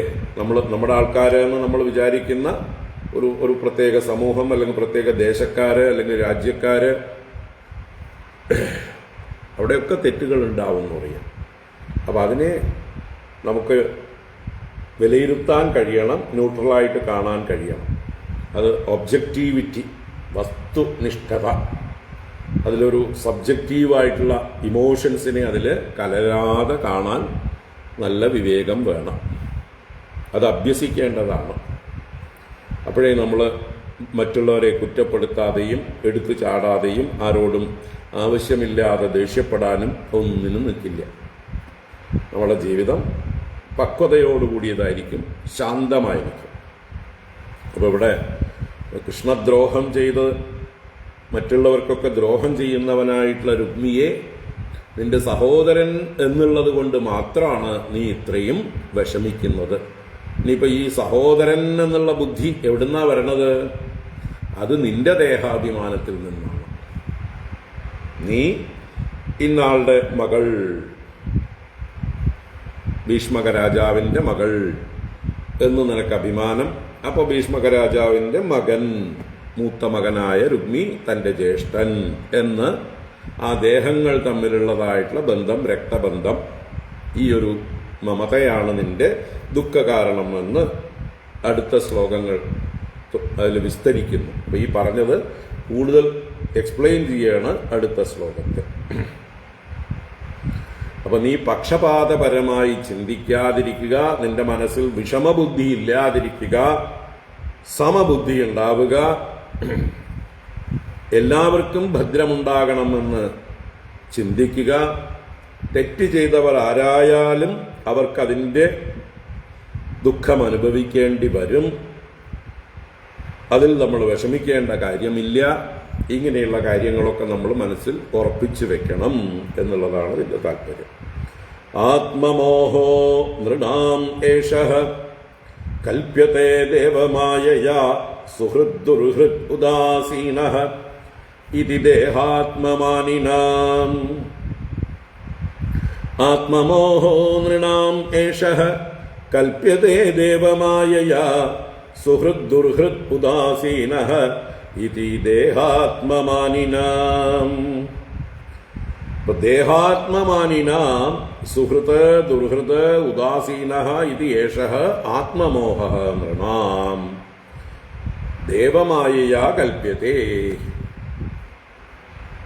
അപ്പോ ദേഹാത്മമാനിനാം, ദേഹമാണ് ആത്മാ എന്ന് മാനിക്കുന്നവർക്ക്, ഞാൻ ദേഹമാണ് എന്ന് കരുതുന്നവർക്ക് എന്നർത്ഥം. സ്വയം ദേഹവുമായി താദാത്മ്യം പ്രാപിച്ചിരിക്കുന്നവർക്ക്, ദേഹാഭിമാനമുള്ളവർക്ക്, അങ്ങനെയുള്ള ദേഹാത്മമാനിനാം നൃണാം സുഹൃത് ദുർഹൃത് ഉദാസീനഃ ഇതി ആത്മമോഹഃ. സുഹൃത്ത്, ഈ ദേഹത്തോട് ബന്ധപ്പെട്ടവൻ എൻ്റെ സുഹൃത്ത്, എൻ്റെ ബന്ധു, ഇവൻ എനിക്ക് സുഖം തരുന്നവൻ. മറ്റത് ദുർഹൃത്ത്, ദുഷ്ടൻ, ശത്രുവാണ്, എന്നെ ഉപദ്രവിക്കുന്നവനാണ് എന്നുള്ളതായിട്ടുള്ള ഭാവം. ഉദാസീനൻ, വേറെ ചിലരെ ന്യൂട്രലായിട്ട് കാണുന്നു. ഇത് സുഹൃത്തുമല്ല, ദുഹൃത്തുമല്ല, ദുർഹൃതുമല്ല, രണ്ടിലും പെടാത്ത ആളുകളായിട്ട്, ഉദാസീനന്മാരായിട്ട്, തേർഡ് പേഴ്സൺസ് ആയിട്ട് കാണുന്നു. ഈ ഇങ്ങനെ കാണുന്നത്, ഭേദഭാവനയോടെ കാണുന്നത്, ഏഷഃ ആത്മമോഹഃ, ഇത് ആത്മാവിനെ കുറിച്ചിട്ടുള്ള മോഹമാണ്, മൂഢതയാണ്, അജ്ഞാനമാണ്. ആത്മാ എന്താണെന്ന് അറിയാത്തത് കൊണ്ടാണ് ദേഹമാണ് ആത്മാ എന്ന് കരുതിയിരിക്കുന്നതും ഓരോരോ ദേഹങ്ങളും പ്രത്യേക ദേഹങ്ങളായി ഭേദഭാവനയോടെ കാണുകയും അതിൽ എൻ്റെ ദേഹത്തോട് പലതരത്തിൽ ബന്ധപ്പെട്ടവർ എൻ്റെ സുഹൃത്തുക്കൾ, എൻ്റെ ദേഹത്തിന് ഉപകാരം ചെയ്യാത്തവർ, എനിക്ക് വലിയ അടുപ്പമില്ലാത്തവർ, എനിക്ക് ചിലപ്പോൾ ഉപദ്രവം ചെയ്യുന്നവർ എന്നൊക്കെ തള്ളി മറ്റുള്ള ശത്രുക്കളായിട്ടും, വേറെ ചിലർ നമുക്ക് ബാധിക്കപ്പെടാത്തവരായിട്ട്, ഒരു തരത്തിലും നമുക്ക് നല്ലതുമില്ല ചീത്തയില്ല, നമ്മളെ ഉപദ്രവിക്കാൻ വരാത്ത അന്യ ആൾക്കാരായിട്ട്, ഉദാസീനന്മാരായിട്ടും കാണുന്നത് ആത്മമോഹമാണ്. ആത്മാവിനെ കുറിച്ചിട്ടുള്ള അറിവില്ലായ്മയാണ്. അത് മനുഷ്യർക്ക് എങ്ങനെയുണ്ടായി? നൃണാം ദേവമായയാ കൽപ്യത്തെ, ദേവമായയാ, ഈശ്വരമായയാ കൽപ്യത്തെ, കൽപ്പിക്കപ്പെടുകയാണ്. അപ്പൊ മായയാണ് ഈ ഭേദബുദ്ധി. ഈ ദേഹങ്ങൾ വേറെ വേറെയാണെന്നും അതിൽ എനിക്ക് വേണ്ടപ്പെട്ട ദേഹങ്ങൾ ഇന്നതാണെന്നും എനിക്ക് ഉപദ്രവമായിരിക്കുന്ന ദേഹങ്ങൾ ഇന്നതാണെന്നും മറ്റ് കുറേ ദേഹങ്ങളെ തള്ളിക്കളഞ്ഞിട്ട് അവരുമായിട്ട് എനിക്ക് യാതൊരു ബന്ധവുമില്ല, അവർക്ക് എന്ത് വേണമെങ്കിൽ ആയിക്കോട്ടെ, നല്ലതോ ചീത്തയോ എന്നുള്ള ഉദാസീന ബുദ്ധിയും, ഇപ്പോൾ ബന്ധു, ശത്രു, ഉദാസീന ഭാവം എന്നിവ ആത്മാവിനെ അറിയാത്തത് കൊണ്ടാണ്.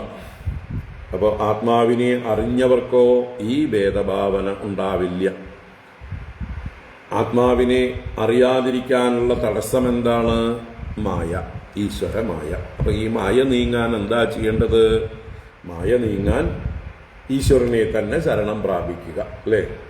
സത്യം പരം ധീമഹി, പരമസത്യത്തെക്കുറിച്ച് വിചാരം ചെയ്യുക. പരമസത്യത്തെക്കുറിച്ച് വിചാരം ചെയ്യൽ തന്നെയാണ് ഈശ്വരനെ ശരണം പ്രാപിക്കലും. രണ്ടും ഒന്ന് തന്നെയാണ്. ഭഗവാനെ ശരണം പ്രാപിക്കുക എന്ന് പറഞ്ഞാലും സത്യത്തെക്കുറിച്ച് വിചാരം ചെയ്യുക എന്ന് പറഞ്ഞാലും ഒന്ന് ഭക്തി, മറ്റൊന്ന് ജ്ഞാനം എന്ന് അതിൻ്റെ രീതിയെക്കുറിച്ച് നമുക്ക് പറയാം.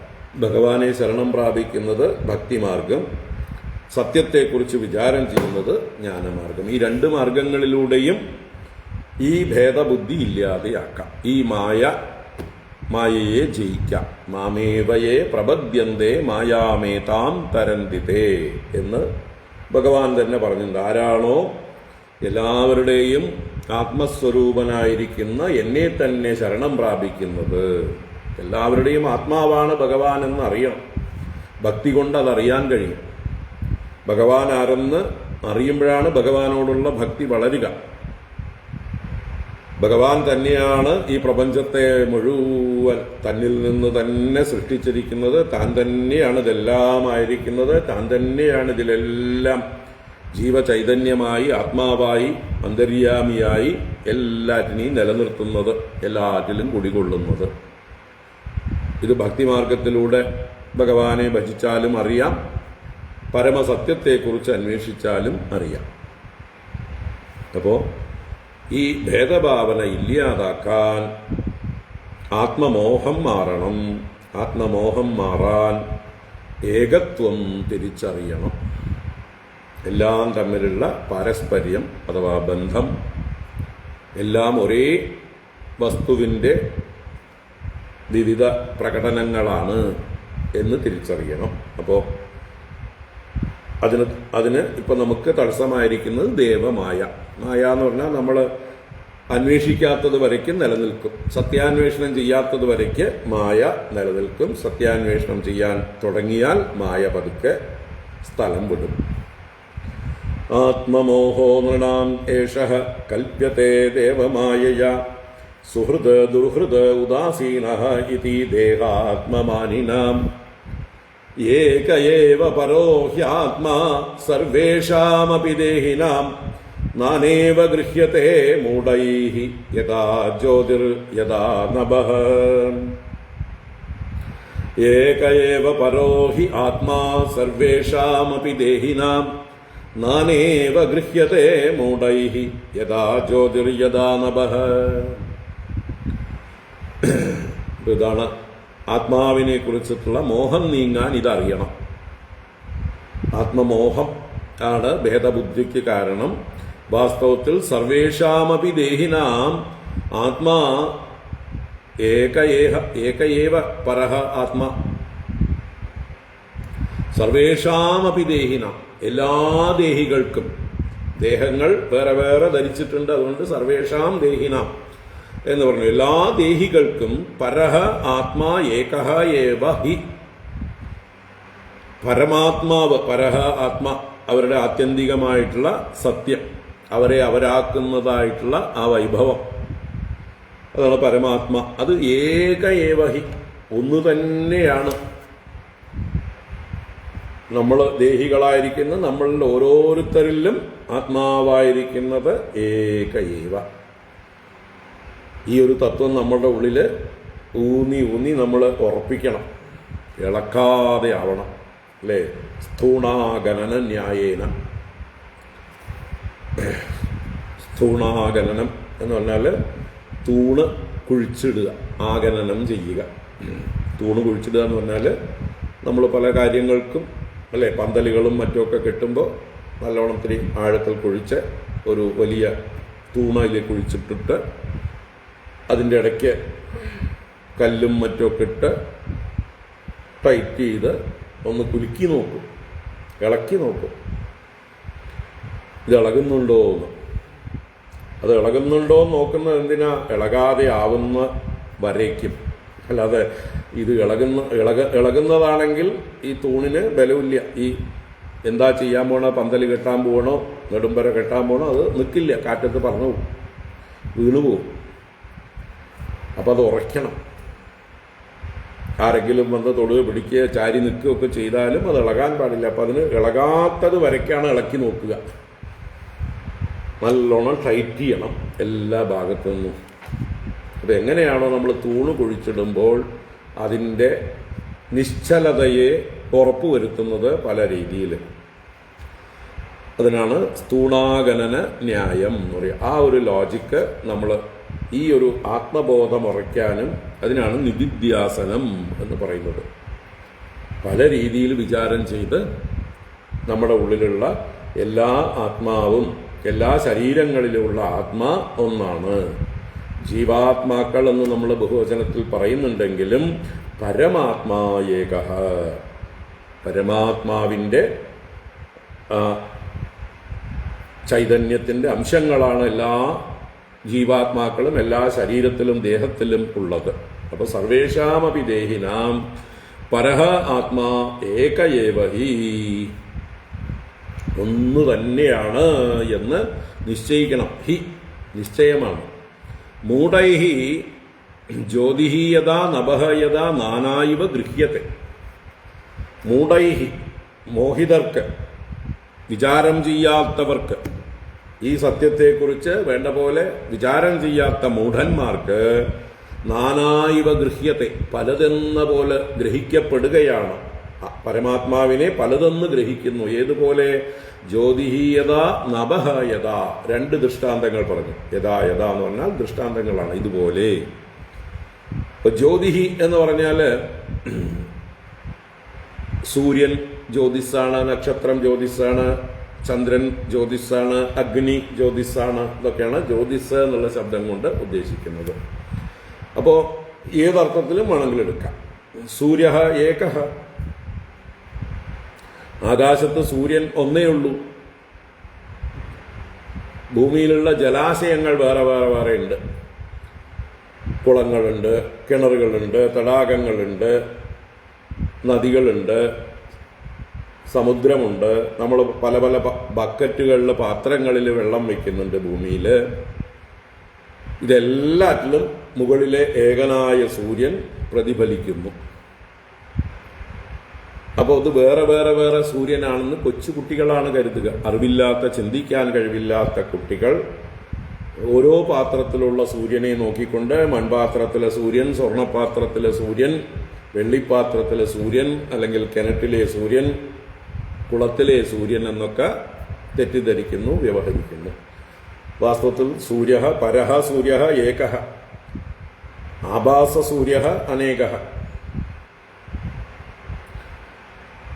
അതുപോലെയാണ് നമ്മളൊക്കെ ഓരോ കിണറുകളാണ്, ഓരോ കുളങ്ങളാണ്, ഓരോ അല്ലേ പാത്രങ്ങളാണ്, ഓരോ ബക്കറ്റുകളാണ്.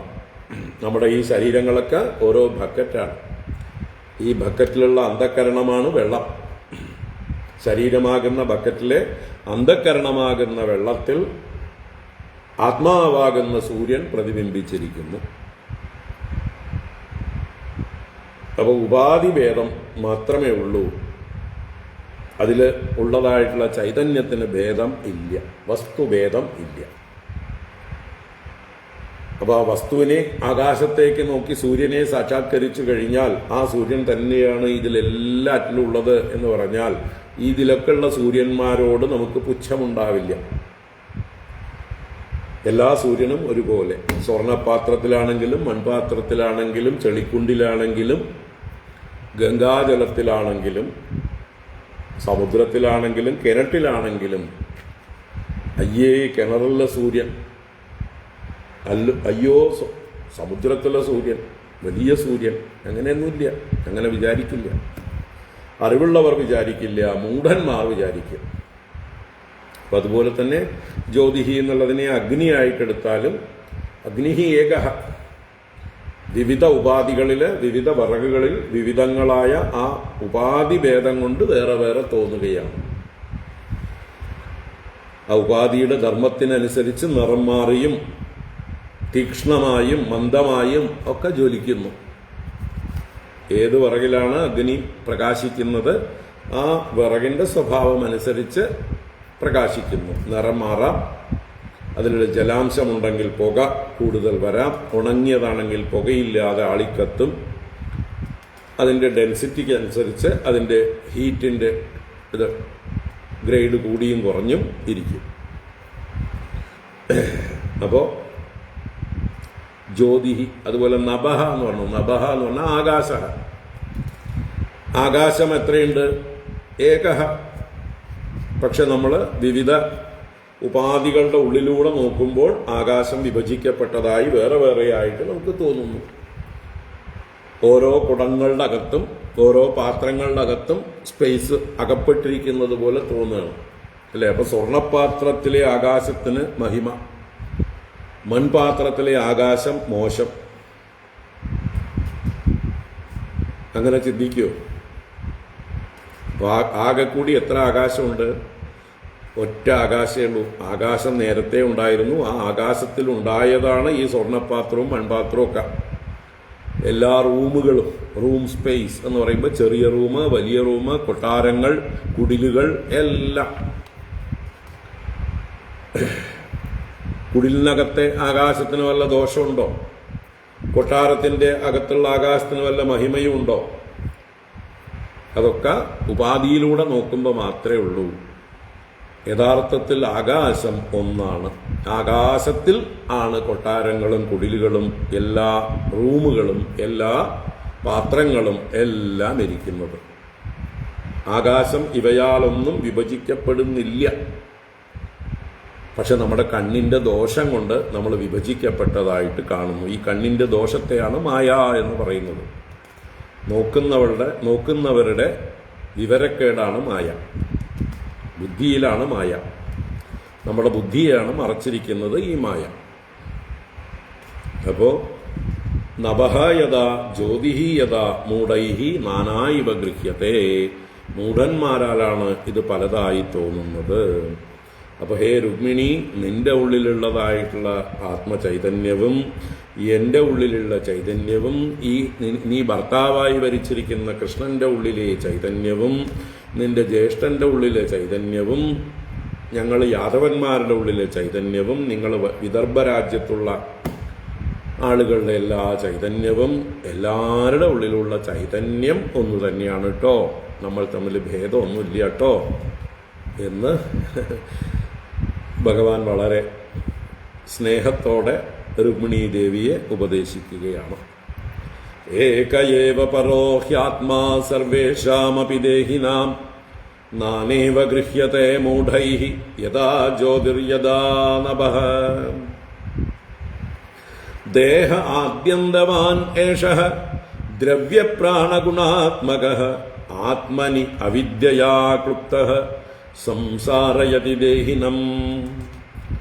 ദേഹ ആദ്യന്തവാൻ ഏഷഃ ദ്രവ്യപ്രാണഗുണാത്മകഃ ആത്മനി അവിദ്യയാ ക്ലുപ്തഃ സംസാരയതി ദേഹിനം. ഈ ദേഹഃ ഏഷഃ ദേഹഃ ആദ്യന്തവാൻ. ഏഷഃ ദേഹഃ, നമ്മുടെ ഓരോരുത്തരുടെയും ഈ ശരീരമുണ്ടല്ലോ, ഇതെന്താണ്? ആദ്യന്തവാൻ.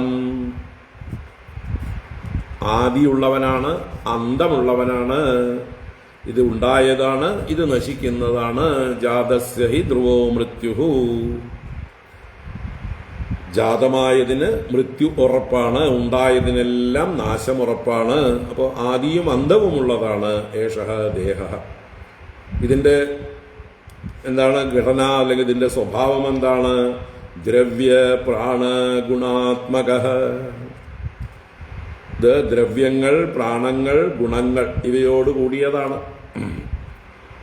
അപ്പോ ദ്രവ്യം എന്ന് പറഞ്ഞാൽ പഞ്ചഭൂതങ്ങൾ: പൃഥ്വി, അപ്പ്, തേജസ്, വായു, ആകാശം.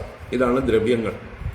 അപ്പൊ പഞ്ചഭൂതങ്ങളാകുന്ന ദ്രവ്യങ്ങളാലും പ്രാണങ്ങൾ എന്ന് പറഞ്ഞാൽ പ്രാണാപാന വ്യാന ഉദാന ആദി പ്രാണങ്ങൾ അല്ലെങ്കിൽ ഇന്ദ്രിയങ്ങൾ. പ്രാണനെ കൊണ്ട് ഇന്ദ്രിയങ്ങളെന്നും അർത്ഥമുണ്ട്. അപ്പം ജ്ഞാനേന്ദ്രിയങ്ങൾ, കർമ്മേന്ദ്രിയങ്ങൾ ഇതെല്ലാം പ്രാണശക്തിയുടെ അനുഗ്രഹം കൊണ്ടാണ് പ്രവർത്തിക്കുന്നത്. അപ്പോൾ പ്രാണങ്ങൾ അസുക്കൾ എന്ന് പറഞ്ഞാൽ ഇന്ദ്രിയങ്ങളെന്നും അർത്ഥം. അപ്പോൾ ഇന്ദ്രിയാത്മക. പിന്നെ ഗുണാത്മക. ഗുണങ്ങൾ എന്ന് പറഞ്ഞാൽ സത്വം, രജസ്, തമസ് മുതലായ ഗുണങ്ങൾ. അപ്പോൾ ജനന മരണങ്ങളുള്ളതും പഞ്ചഭൂതങ്ങളാലും പഞ്ചപ്രാണങ്ങൾ അല്ലെങ്കിൽ ഇന്ദ്രിയങ്ങൾ, പഞ്ചജ്ഞാനേന്ദ്രിയങ്ങൾ, പഞ്ചകർമ്മേന്ദ്രിയങ്ങൾ, ത്രിഗുണങ്ങൾ, ഇവയുടെ എല്ലാം ഒരു സംഘാതമാണ്, സ്വരൂപമാണ് ഈ ദേഹം. അത് ആത്മനി അവിദ്യയാ ക്ലുപ്തഃ. ആത്മനി അവനവന്റെ സ്വരൂപത്തിൽ, ആത്മസ്വരൂപത്തിൽ, ആത്മാവിൽ അവിദ്യയാ അജ്ഞാനേന, അജ്ഞാനം ഹേതുവായിട്ട് ക്ലുപ്തഃ കൽപ്പിക്കപ്പെട്ടിരിക്കുന്നതാണ്, ബന്ധിക്കപ്പെട്ടിരിക്കുന്നതാണ്, നിശ്ചയിക്കപ്പെട്ടിരിക്കുന്നതാണ്. അപ്പം അവിദ്യയുള്ളവർക്കാണ് ഈ ദേഹം ആത്മാവിൽ കൽപ്പിച്ച് ഈ ദേഹമാണ് ആത്മാ എന്നുള്ള ഭേദഭാവം, ബുദ്ധി, ദേഹാഭിമാനം പ്രബലമായിരിക്കുന്നത്. ജനന മരണങ്ങളുള്ളതാണ് ഈ ദേഹം. ആ ജനന മരണങ്ങളുള്ള ദേഹത്തെ ഇങ്ങനെ ദ്രവ്യാത്മകവും ഗുണാത്മകവും ഇന്ദ്രിയ സ്വരൂപവും ഒക്കെ ആയിരിക്കുന്ന ഈ നിസാര വസ്തുവിനെ ആത്മാവാണെന്ന് കൽപ്പിച്ചിരിക്കുകയാണ്. ആത്മാവിൽ എന്താ പറയുക, ആരോപിച്ചിരിക്കുന്നു. ക്ലുപ്തഃ എന്നുള്ളതിന് കൽപ്പിതഃ, ആരോപിതഃ, അധ്യസ്ഥഃ, അധ്യാസം ചെയ്തിരിക്കുകയാണ്. അതസ്മിൻ തദ്ബുദ്ധി അധ്യാസഃ. അതല്ലാത്തതിൽ അതെന്ന ബുദ്ധിയാണ് അധ്യാസം. ഒരു വസ്തു അല്ലാത്തതിൽ മറ്റൊരു വസ്തുവിനെ ആരോപിക്കുക. പാമ്പല്ലാത്ത കയറിൽ പാമ്പിനെ ആരോപിക്കുന്നത് അധ്യാസം. അതുപോലെ ഇവിടെ ചൈതന്യസ്വരൂപമായ ആത്മാവിൽ ജഡമായിരിക്കുന്ന, നിസ്സാരമായിരിക്കുന്ന, എല്ലാ ദോഷങ്ങളും ഉള്ളതായിട്ടുള്ള ദേഹത്തെ അധ്യസിച്ചിരിക്കുകയാണ്, ആരോപിച്ചിരിക്കുകയാണ്. ദേഹധർമ്മങ്ങളെല്ലാം ആത്മധർമ്മങ്ങളായി ധരിച്ചിരിക്കുകയാണ്.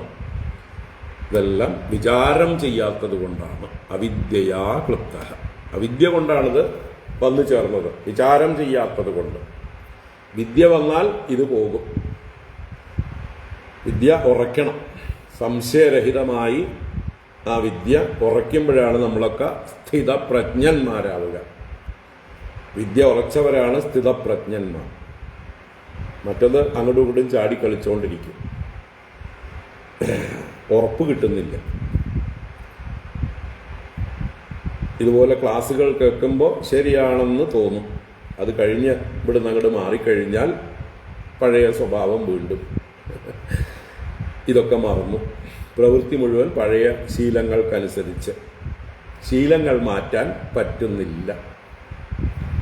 ആ ശീലങ്ങളെ മാറ്റാനാണ് നമ്മൾ പഴയ ശീലങ്ങൾ കഴിവതും തുടരാതിരിക്കുക. ഇത് ഉറപ്പിക്കുന്ന ശീലങ്ങളെ തുടരുക, അഭ്യസിക്കുക. അഭ്യാസ വൈരാഗ്യങ്ങളെ കൊണ്ടാണ് ഈ ബോധം ഉറയ്ക്കുക. അഭ്യാസ വൈരാഗ്യങ്ങളാണ് മനസ്സിനെ പ്രജ്ഞയിൽ ഉറപ്പിക്കുക, സ്ഥിതപ്രജ്ഞന്മാരാക്കി മാറ്റുക. അപ്പോൾ നിരന്തരമായ അഭ്യാസം.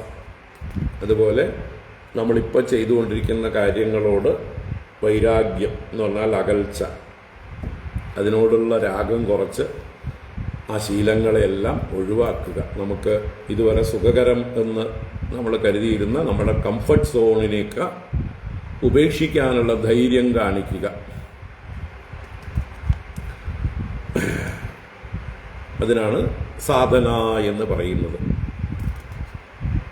ഇപ്പോഴത്തെ ശീലങ്ങളെ ഉപേക്ഷിക്കലും ഈ ബോധം ഉറപ്പിക്കലും ഇതിനാണ് സാധന, തപസ് എന്നൊക്കെ നമ്മൾ വിളിക്കുന്നത്.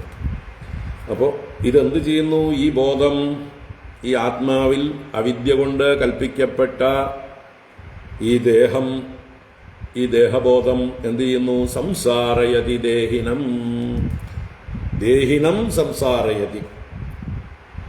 ദേഹത്തിൽ അഭിമാനിക്കുന്നവനാണ്, അല്ലെങ്കിൽ ദേഹത്തിലിരിക്കുന്ന ചൈതന്യത്തിനെയാണ് ഇവിടെ ദേഹി എന്ന് പറയുന്നത്. ആ ദേഹി വാസ്തവത്തിൽ ആത്മാവാണ്. ആ ആത്മാവിനെ സംസാരയതി ഇട്ട് വട്ടം കറക്കുന്നു, ഭ്രമിപ്പിച്ചുകൊണ്ടിരിക്കുന്നു. ഈ ദേഹസുഖത്തിന് വേണ്ടി നമ്മളെ പെടാപാടുപെടുത്തുന്നു. ഈ ദേഹത്തിൻ്റെ സുഖവും സുരക്ഷിതത്വവും നമ്മുടെ പ്രയോറിറ്റി ആയിട്ട് മാറുന്നു. അപ്പോൾ അതുതന്നെയാണ് സംസാര കാരണം. അപ്പൊ ദേഹിനം സംസാരയതി, വീണ്ടും വീണ്ടും പഴയ പണി തന്നെ ചെയ്യിപ്പിക്കുന്നു, ചെയ്ത കാര്യം തന്നെ വീണ്ടും ചെയ്യിപ്പിക്കുന്നു. ഇന്നലെ എന്ത് ചെയ്തോ, മിനിഞ്ഞാന്ന് എന്ത് ചെയ്തോ, അതിൽ നിന്ന് ഒരു കാര്യവും മാറാതെ വീണ്ടും ആവർത്തിച്ചു കൊണ്ടേയിരിക്കുന്നു. മാറണമെന്ന് ആഗ്രഹമുണ്ടോ? പക്ഷെ ആരും മാറുന്നത് കാണുന്നില്ല അല്ലേ? അച്ഛനമ്മമാർ മക്കളെ മാറ്റാൻ ശ്രമിക്കുന്നു, മക്കൾ അച്ഛനമ്മമാരെ മാറ്റാൻ ശ്രമിക്കുന്നു, ഭാര്യ ഭർത്താവിനെ മാറ്റാൻ ശ്രമിക്കുന്നു, ഭർത്താവ് ഭാര്യയെ മാറ്റാൻ ശ്രമിക്കുന്നു, കൂട്ടുകാർ കൂട്ടുകാരെ മാറ്റാൻ ശ്രമിക്കുന്നു, അധ്യാപകന്മാർ ശിഷ്യന്മാരെ മാറ്റാൻ ശ്രമിക്കുന്നു, ശിഷ്യന്മാർ അധ്യാപകരെ മാറ്റാൻ ശ്രമിക്കുന്നു അല്ലേ? ചുറ്റും എല്ലാവരും പരിശ്രമിക്കുന്നുണ്ട്. ആരെ മാറ്റാൻ? ചുറ്റുപാടുകളെ മാറ്റാൻ, തന്നോട് ബന്ധപ്പെട്ടവരെ മാറ്റാൻ, തനിക്ക് ദുഃഖം തരുന്നവരാണ് എന്ന് തോന്നുന്നവരെയൊക്കെ മാറ്റാൻ. എന്നാൽ യഥാർത്ഥത്തിൽ മാറേണ്ടത് എവിടെയാണ്?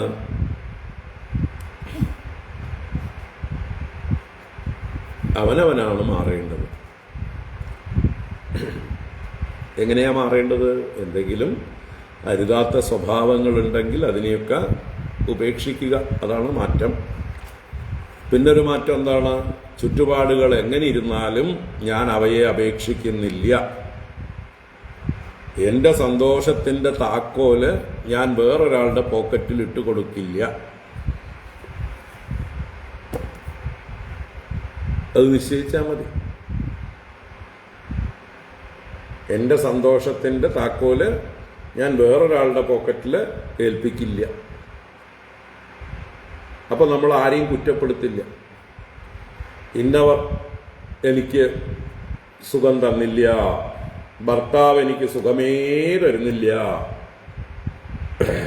ഭാര്യ എനിക്ക് ദുഃഖം തന്നുകൊണ്ടേയിരിക്കുന്നു, സുഖം തരുന്നില്ല, മക്കളെ കൊണ്ട് പൊറുതിമുട്ടി, അച്ഛനും അമ്മയും എന്നെ വല്ലാതെ ടോർച്ചർ ചെയ്യുന്നു.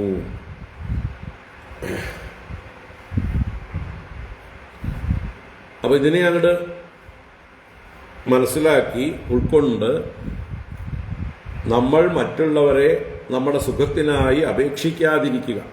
അതുതന്നെയാണ് നമ്മുടെ സന്തോഷത്തിന്റെ താക്കോൽ വേറൊരാളെ ഏൽപ്പിക്കാതിരിക്കുക എന്ന് പറയുന്നത്. ഏത് ചുറ്റുപാടിലും ആര് എങ്ങനെ പെരുമാറിയാലും അവരങ്ങനെ പെരുമാറട്ടെ. അത് അവരുടെ രീതിയാണ്, അവരുടെ സ്വഭാവമാണ്. അവരെ മാറ്റാൻ എന്നെ കൊണ്ടാവില്ല, മാറ്റേണ്ട ആവശ്യവുമില്ല. അവർ മാറാതിരുന്നാലും എനിക്കൊരു കുഴപ്പമില്ല എന്ന് അവരെ എപ്പോഴും അവരെ നോക്കിക്കൊണ്ടിരിക്കാതെ അവനവൻ്റെ കാര്യം നോക്കി സന്തോഷമായിട്ടിരിക്കാം.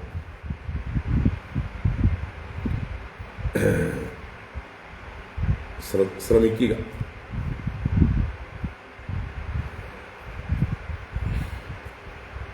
ഇത് പരിശീലിക്കേണ്ടതാണ് പറയുക.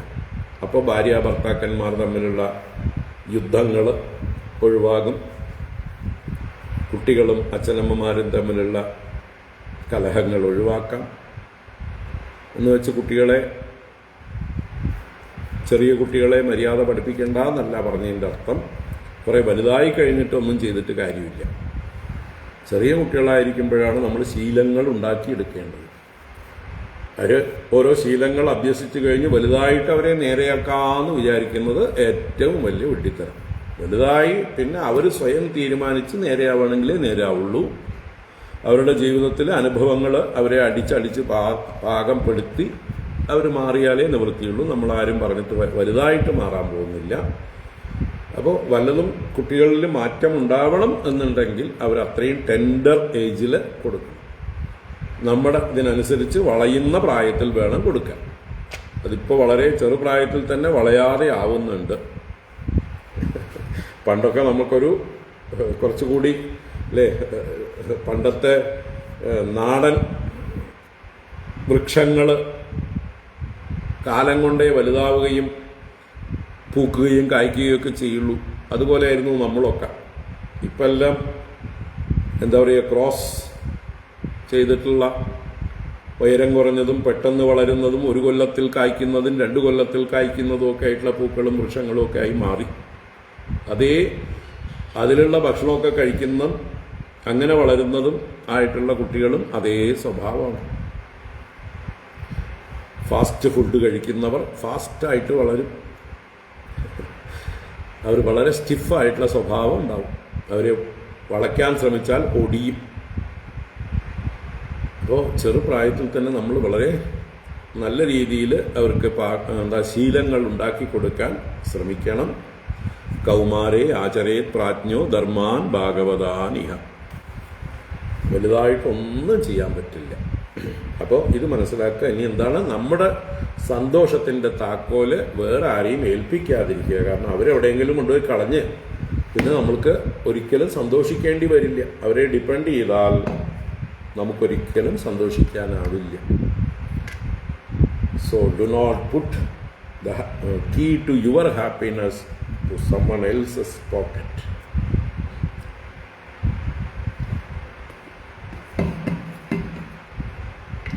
Means do not depend upon others. നമ്മുടെ സുഖത്തിന് ആരെയും കുറ്റം പറയാതിരിക്കുക, ആരെയും ചാരി നിൽക്കാതിരിക്കുക. സ്വതന്ത്രരായി സ്വന്തം തൻ്റെ കർമ്മങ്ങളുടെ ഫലമാണ് താൻ അനുഭവിക്കുന്നത് എന്ന് ബോധിക്കുക. യദ്യത് ഭവ്യം ഭവതു ഭഗവൻ പൂർവകർമാനുരൂപം. ദേഹ ആദ്യന്തവാനേഷഃ ദ്രവ്യപ്രാണഗുണാത്മകഃ ആത്മന്യവിദ്യയാ ക്ലുപ്തഃ സംസാരയതി ദേഹിനം. ഇപ്പോൾ ആത്മാവിൽ ഈ ദേഹത്തെ കൽപ്പിച്ചതാണ് നമ്മുടെ സംസാരത്തിന്, നമ്മുടെ ദുരിതങ്ങൾക്ക്, ദുരന്ത പരമ്പരകൾക്കെല്ലാം കാരണം. അപ്പോൾ ദേഹവുമായിട്ടുള്ള അഭിമാനത്തെ ഇല്ലാതെയാക്കുക, കുറച്ചു കൊണ്ടുവരിക. ആത്മാവിനെ അറിയുക, ആത്മാവിൽ ഉറയ്ക്കുക, ആത്മനിഷ്ഠ നേടുക. അതാണ് വേണ്ടത്. നാത്മനോന്യേന സംയോഗോ വിയോഗശ്ചാസതഃ സതി തദ്ഹേതുത്വാത് തത്പ്രസിദ്ധേഃ ദൃഗ്രൂപാഭ്യാം യദാരവേഃ. നാത്മനോന്യേന സംയോഗോ വിയോഗശ്ചാസതഃ സതി തദ്ഹേതുത്വാത് തത്പ്രസിദ്ധേഃ ദൃഗ്രൂപാഭ്യാം യദാരവേഃ. അല്ലയോ സതി, അല്ലയോ പതിവ്രതേ, രുക്മിണീ ദേവി, നല്ല സ്വഭാവമെല്ലാം ഉള്ളവളെ, ആത്മനഃ അന്യേന അസതഃ സംയോഗഃ വിയോഗഃ ന. വാസ്തവത്തിൽ ആത്മനഃ ആത്മാവിന് അന്യേന സംയോഗഃ വിയോഗഃ ന. മറ്റൊരു വസ്തുവുമായിട്ട് സംയോഗവും വിയോഗവും ഇല്ല. എന്തുകൊണ്ട്? അസതഃ, അസത്വാ, ഇല്ലാത്തത് കൊണ്ട്. ഇല്ലാത്തതുമായിട്ട് ഒരിക്കലും സംയോഗ വിയോഗങ്ങളില്ല. അസത്താണ് നമ്മുടെ ദേഹാദികൾ. ദേഹം, ഇന്ദ്രിയങ്ങൾ, മനസ്സ്, ബുദ്ധി എന്നൊക്കെ ഉള്ളതൊക്കെ അസത്താണ്. നസത്ത്, എന്നുമുള്ളതല്ല. മുമ്പുണ്ടായിരുന്നില്ല, നാളെ ഇല്ലാതാവുകയും ചെയ്യും. ഇപ്പോൾ ഉണ്ടെന്ന് തോന്നൽ മാത്രമേ ഉള്ളൂ. മുമ്പില്ലാത്തതൊന്നും വാസ്തവത്തിൽ ഉണ്ടായിട്ടില്ല. ഉണ്ടായിട്ടില്ലാത്തത് നശിക്കേണ്ട കാര്യവുമില്ല. നാസതോ വിദ്യതേ ഭാവഃ ന അഭാവോ വിദ്യതേ സതഃ. ഉഭയോരപി ദൃഷ്ടോന്തഃ തു അനയോഃ തത്വദർശിഭിഃ. സത്യമറിയുന്ന ആളുകൾക്ക് തത്വദർശിഭിഃ ഉഭയോഃ അന്തഃ ദൃഷ്ടഃ. ഇത് രണ്ടിൻ്റെയും വാസ്തവം പരമാർത്ഥം ദർശിക്കപ്പെട്ടിട്ടുണ്ട്. ഏത് രണ്ടിൻ്റെയും? സത് അസതോഹോ, സത്തിൻ്റെയും അസത്തിൻ്റെയും സ്വഭാവം അല്ലെങ്കിൽ അതിൻ്റെ ധർമ്മം, അതിൻ്റെ പരമാർത്ഥം. സത്ത് എന്ന് പറഞ്ഞാൽ എപ്പോഴും ഉള്ളതാണ്, അതിനുണ്ടാവേണ്ട കാര്യമില്ല, അതിന് നാശവും ഇല്ല. അസത്ത് എന്ന് പറഞ്ഞാൽ മുമ്പില്ലാത്തതും പിന്നീട് ഇല്ലാതാവുന്നതുമാണ്, അതുകൊണ്ട് തന്നെ ഇപ്പോഴും ഇല്ല. അപ്പൊ പിന്നെന്താണ് ഈ അസത്ത്? അസത്ത് എന്നുള്ളത് മായ കൊണ്ട് തോന്നുന്നതാണ്, സത്തിനെ തെറ്റിദ്ധരിച്ചതാണ്. നിങ്ങൾ കയറിൽ കണ്ട പാമ്പ് ഉള്ളതാണോ? കയറ് മുമ്പുണ്ടായിരുന്നു, നിങ്ങൾ പാമ്പിനെ വെളിച്ചമടിച്ച് കണ്ട് അത് കയറാണെന്ന് ബോധ്യം വരുമ്പോഴും കയറാവും. ഇപ്പം നടുവിലത് പാമ്പായിട്ട് ഇരിക്കുന്നു, വെളിച്ചമില്ലാത്തത് കൊണ്ട്, നല്ലോണം കാണാത്തത് കൊണ്ട്. ആ പാമ്പ്, കയറിൽ കണ്ട പാമ്പ് അസത്തും കയറ് സത്തുമാണ് താരതമ്യം ചെയ്ത് നമ്മൾ നോക്കുമ്പോൾ. ഈ പാമ്പ് വാസ്തവത്തിൽ ഏതെങ്കിലും കാലത്തുണ്ടോ? പാമ്പിൻ്റെ വിഷമോ പാമ്പിൻ്റെ ചലനശേഷിയോ പാമ്പിൻ്റെ ഏതെങ്കിലും സ്വഭാവങ്ങളോ ആ കയറിൽ ബാധിച്ചിട്ടുണ്ടോ? ഇല്ല. പക്ഷെ നമ്മുടെ അവിദ്യ കൊണ്ട്, അറിവില്ലായ്മ കൊണ്ട്, ഇരുട്ടത്ത് നമ്മൾ പാമ്പിൻ്റെ ധർമ്മങ്ങളൊക്കെ കയറിൽ ആരോപിച്ച് കാണുന്നു. വെളിച്ചം വരുന്നതോടു കൂടിയിട്ട് പാമ്പ് പാമ്പിൻ്റെ പാട്ടിൽ പോണു, കയറ് മാത്രം ശേഷിക്കുന്നു. അപ്പോൾ സത്തായ കയറ് ഒരു കാലത്തും മാറിയിട്ടൊന്നുമില്ല. ന അഭാവോ വിദ്യതേ സതഹ. കയറ് ഇല്ലാതെ ആയിട്ടില്ല, അതിന് അഭാവം സംഭവിച്ചിട്ടില്ല അവിടെ. ന അസതോ വിദ്യതേ ഭാവഃ. അസത്തായ പാമ്പിന് അവിടെ ഉണ്മയുണ്ടായിട്ടും ഇല്ല. പിന്നെ എവിടെ നിന്നുണ്ടായി?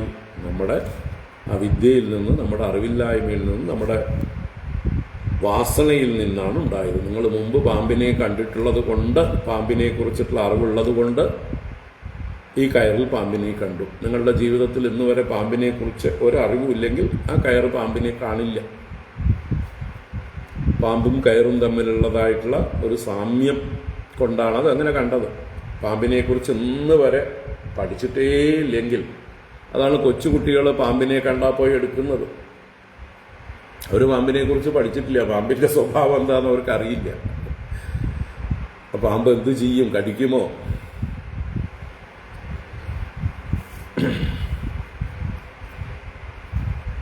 പിന്നീടാണ് നമ്മൾ പാമ്പിൻ്റെ സ്വഭാവത്തെക്കുറിച്ച് അറിയുന്നത്, പാമ്പിനെ കുറിച്ച് പഠിക്കുന്നത്. അപ്പോഴാണ് ആ പാമ്പ് നമ്മുടെ മനസ്സിൽ കിടക്കുന്നത് കൊണ്ടാണ് കയറിൽ കാണുന്നത്. മനസ്സിൽ പാമ്പില്ലെങ്കിൽ കയറിൽ പാമ്പ് കാണില്ല. പറഞ്ഞു വന്നത് ഇവിടെ അസതഹ എന്ന് വളരെ മനോഹരമായിട്ട് ചുരുക്കി പറഞ്ഞിട്ടുണ്ട്. ആ ഭഗവത്ഗീതയിലെ ന അസതോ വിദ്യതേ ഭാവഃ ന അഭാവോ വിദ്യതേ സതഹ എന്ന് ഭഗവാൻ പറഞ്ഞ ആശയമാണ് ഇവിടെ അസതഹ. അസത്തായിട്ടുള്ള ഈ ദേഹാദികളുമായിട്ട് ആത്മനഃ, വാസ്തവത്തിൽ പരമാത്മാവിന് അന്യേന സംയോഗ വിയോഗഃ ന, സംയോഗവുമില്ല വിയോഗവുമില്ല. ആത്മാവിന് ജനന മരണങ്ങളില്ല. ആത്മാവിന് ശരീരവുമായിട്ടുള്ള യാതൊരു തരത്തിലുള്ള ചേർച്ചയും ഇല്ല, വേർപാടുമില്ല. തത് പ്രസിദ്ധേഹേ തദ്ഹേതുത്വാത് രവേഹേ ദൃഗ്രൂപാഭ്യാം യഥാ.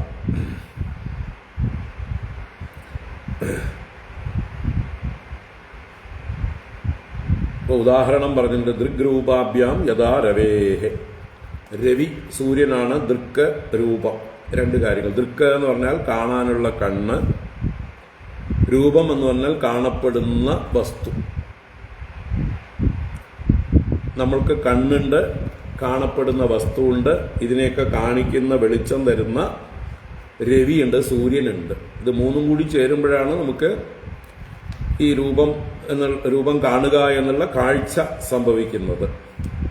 വാസ്തവത്തിൽ ഈ ദൃക്കും ഈ രൂപവും രവിയുടെ തന്നെ ആഭാസങ്ങളാണ്, സൂര്യന്റെ തന്നെ അഥവാ ഈ പ്രകാശശക്തിയുടെ തന്നെ ആഭാസങ്ങളാണ്. നമ്മുടെ കണ്ണുകൾ ഉണ്ടായിട്ടുള്ളത് ഈ പ്രകാശശക്തിയിൽ നിന്നാണ്. സൂര്യനുണ്ടായിട്ടുള്ളതും അതേ പ്രകാശത്തിൽ നിന്നാണ്, അതേ പ്രകാശശക്തിയിൽ നിന്നാണ്. രൂപം കാണുന്നതും അതേ പ്രകാശത്താലാണ്. ആ പ്രകാശശക്തി കൊണ്ടാണ് രൂപം പ്രകടമാവുന്നത്. ഒരേ വസ്തുവിൽ നിന്നാണ് ഇത് മൂന്നും ഉണ്ടായിട്ടുള്ളത് എന്നർത്ഥം. പക്ഷേ നമ്മൾ വേറെ വേറെയായിട്ട് കാണുന്നു. ദൃഗ്രൂപാഭ്യാം, ദൃഗ്രൂപങ്ങൾക്ക് രവിയിൽ നിന്ന് വാസ്തവത്തിൽ ഭിന്നഭാവം ഇല്ല. പക്ഷേ നമുക്ക് ഭേദഭാവം മോഹം കൊണ്ട് തോന്നുന്നുണ്ട്.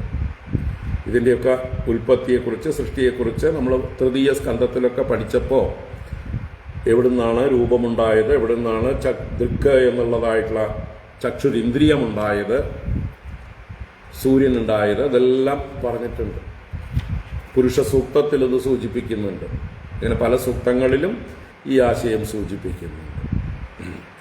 അതുകൊണ്ടാണ് വിരാട് പുരുഷന്റെ കണ്ണുകളായിട്ട് സൂര്യനെയും ചന്ദ്രനെയും പറയുന്നത്.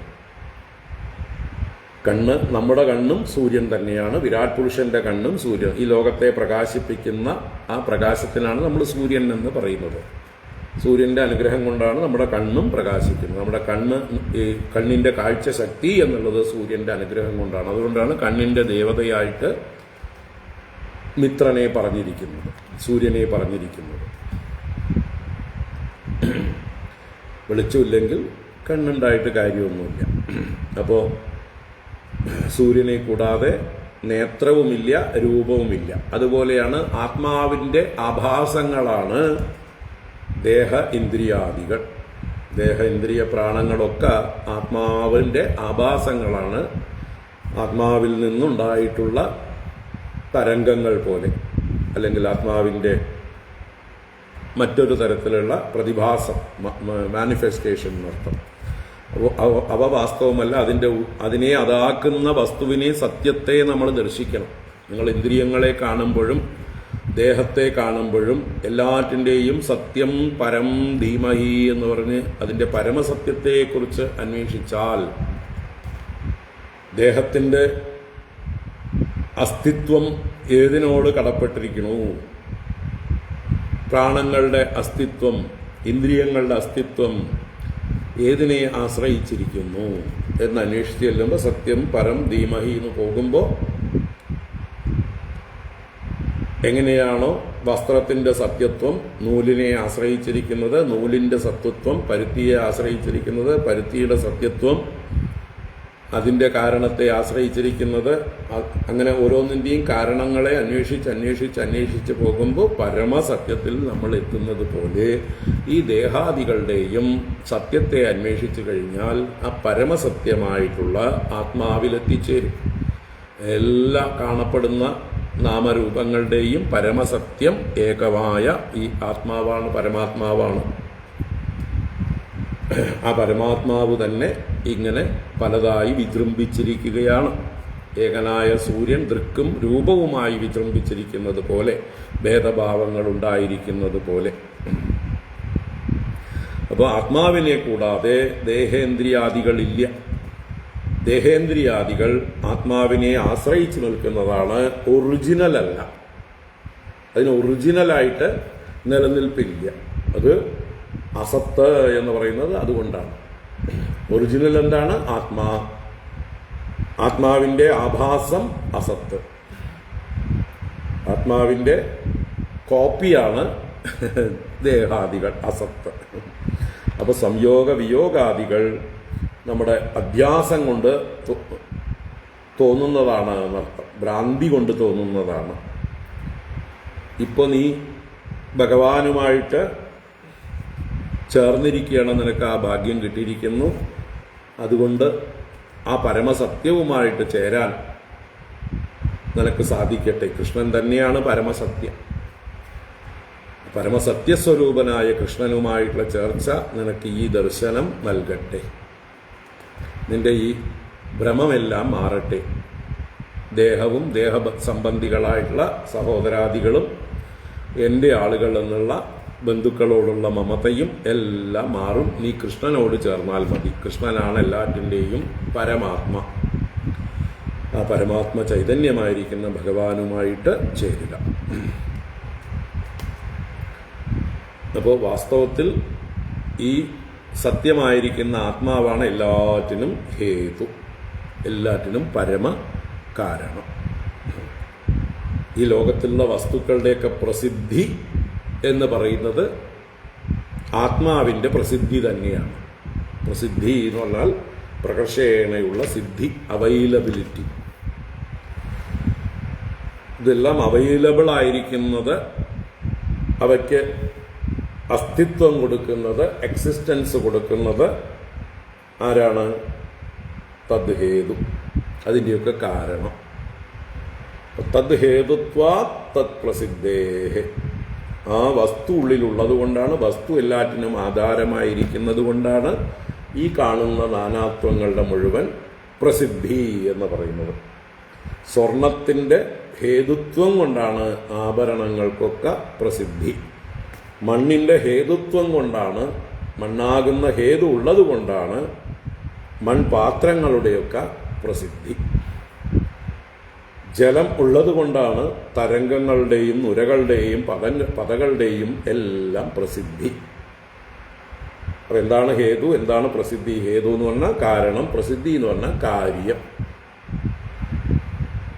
ടെക്നിക്കൽ ടേംസ് ഉപയോഗിച്ചിരിക്കുന്നു എന്നുള്ളത് കൊണ്ട് നമുക്ക് മനസ്സിലാക്കാൻ ഇത്തിരി വിഷമം തോന്നുകയാണ്. വാസ്തവത്തിൽ കാര്യകാരണ സംബന്ധം. ഹേതു പരമകാരണം, പ്രസിദ്ധി കാര്യം, അതിൻ്റെ ഇഫക്റ്റ്. ആ ഇഫക്റ്റ് ഇപ്പോൾ അവൈലബിൾ ആയിരിക്കുന്നത് അതിൻ്റെ കോസ് ഉള്ളത് കൊണ്ടാണ്. ഇത് ഈ കാണുന്ന ലോകത്തിൻ്റെ മുഴുവൻ ഉപാദാന കാരണവും നിമിത്ത കാരണവും എല്ലാം ആത്മാവാണ്. അതിനെ കാണുക, അതിനെ അന്വേഷിക്കുക, അതാണ് നമ്മൾ ചെയ്തുകൊണ്ടിരിക്കുന്നത്. സത്യം പരം ധീമഹി. ആ പരമസത്യത്തെ നിരന്തരം കണ്ടുകൊണ്ടേ ഇരുന്നാൽ മാത്രമേ ഈ പ്രസിദ്ധമായിരിക്കുന്ന വസ്തുക്കളിൽ ഭേദങ്ങളൊക്കെ ഉണ്ടെങ്കിലും ഹേതു ദർശനം കൊണ്ട് അതിൽ എന്താ പറയുക, സമബുദ്ധി, ഏകബുദ്ധി നമുക്ക് ഉറപ്പിക്കാം. ഹേതു ദർശനം, പ്രസിദ്ധമായിരിക്കുന്ന വസ്തുക്കളുടെയൊക്കെ ഹേതു എന്താണെന്ന് അന്വേഷിക്കുക. അതാണ് തദ് ഹേതുത്വാ തത് പ്രസിദ്ധേഹേ. ദൃഗ്രൂപാഭ്യാം യഥാ രവേഹേ. രവിയിൽ നിന്ന് ഉണ്ടായതാണ് ദൃക്കും രൂപവും. അതുപോലെ ആത്മാവാണ് ഹേതു. പ്രസിദ്ധമായിരിക്കുന്ന ഈ നാനാത്വമെല്ലാം അതിൽ നിന്ന് ഉണ്ടായിട്ടുള്ളതാണ്. നാത്മനോന്യേന സംയോഗോ വിയോഗശ്ചാസതഃസതി തദ്ഹേതുത്വാ തത് പ്രസിദ്ധേഹേ ദൃഗ്രൂപാഭ്യാം യഥാ രവേ. ജന്മാദയസ്തു ദേഹസ്യ വിക്രിയാനാത്മനഃ ക്വചിത് കലാനാമിവ നൈവേന്ദോഃ മൃതിർഹ്യസ്യ കുഹൂരിവ. ജന്മാദയസ്തു ദേഹസ്യ വിക്രിയാനാത്മനഃ ക്വചിത് കലാനാമിവ നൈവേന്ദോഃ മൃതിർഹ്യസ്യ കുഹൂരിവ. ജന്മാദയഃ ദേഹസ്യ വിക്രിയാഃ ക്വചിത് ന ആത്മനഃ. ജന്മാദയഃ വിക്രിയാഃ, ജന്മാദി വികാരങ്ങൾ. ജായതേ അസ്തി വർദ്ധതേ വിപരിണമതേ അപക്ഷീയതേ വിനശ്യതി ഷഡ്വികാരവത് സ്ഥൂല ശരീരം. 6 വികാരങ്ങളോട് 6 മാറ്റങ്ങളോട് കൂടിയതാണ് എന്ന് സ്ഥൂല ശരീരത്തെക്കുറിച്ച് പറഞ്ഞു. അപ്പോൾ ജന്മാദയഃ വിക്രിയ, ജനനം, അതിൻ്റെ വർധനവ്, അതിൻ്റെ ക്ഷയം, അതിൻ്റെ നാശം മുതലായിട്ടുള്ള വിക്രിയകൾ, വികാരങ്ങളാകട്ടെ ദേഹസ്യ, ദേഹത്തിനാണ്. ക്വചിത് ന ആത്മനഃ, ഒരിക്കലും ആത്മാവിൻ്റേതല്ല. ആത്മാവിന് ഒരിക്കലും വികാരങ്ങളില്ല, അഥവാ ഇതുപോലെയുള്ള ജനനവും മരണവും അതിൻ്റെ ഇടയ്ക്കുള്ളതായിട്ടുള്ള പരിണാമങ്ങളും ഇല്ല. ഏതുപോലെ കലാനാമിവ ഇന്തോഹോ നയേവ. കലാനാം ഇന്തോഹോ ഇവ. കലകൾ എന്ന് പറഞ്ഞാൽ ചന്ദ്രന്റെ കലകൾ. ഇന്ദു ചന്ദ്രനാണ്. അപ്പൊ ഇന്ദോഹോ കലാനാം ഇവ, ഇന്ദുവിന്റെ കലകൾക്കാണ് നാശവും വീണ്ടും ഉണ്ടായി വരലും പരിണാമങ്ങളൊക്കെ. കലകൾക്കാണ് പരിണാമം, കലകൾക്കാണ് വികാരം. ആ വാസ്തവത്തിൽ ഇന്ദോഹോ നൈവ, ഇന്ദുവിനില്ല തന്നെ. ഇന്ദുവിന്റെ കലകൾക്ക് മാത്രമാണ് പരിണാമം, ഇന്ദുവിന് ഇല്ല തന്നെ. അതുപോലെ അസ്യ മൃതിഹി കുഹൂഹു ഇവ. അസ്യ മൃതിഹി എന്ന് പറഞ്ഞാൽ ആത്മനഃ മൃതി. ഈ ആത്മാവിന്റെ മരണം എന്ന് പറയുന്നത് വാസ്തവത്തിൽ ഇല്ലാതാവലല്ല. കുഹൂഹു ഇവ. കുഹു എന്ന് പറഞ്ഞാൽ അമാവാസിയുടെ പര്യായമാണ്. പൗർണമിയുടെ ഇതായിട്ടുള്ള ഓപ്പോസിറ്റ് ആയിട്ടുള്ള അമാവാസിയാണ് കുഹു എന്ന് പറയുക. അപ്പോൾ അമാവാസിക്ക് ചന്ദ്രൻ ഇല്ലാതാവുന്നില്ലല്ലോ. എന്താ ഇല്ലാതാവുന്നത്? കലകളാണ് ഇല്ലാതാവുന്നത്. ഒരു കലയും പ്രകടമല്ലാതെ മറഞ്ഞിരിക്കുന്ന അവസ്ഥയാണ് അമാവാസി. നമ്മുടെ കണ്ണിൽ നിന്ന് മറയ്ക്കപ്പെട്ടിരിക്കുന്നു. അതിന് പല കാരണങ്ങൾ, ഭൂമിയുമായിട്ടുള്ള അതിൻ്റെ എന്താ പറയുക, ഭ്രമണപഥത്തിൽ വരുന്നതായിട്ടുള്ള വ്യതിയാനങ്ങൾ കൊണ്ട്.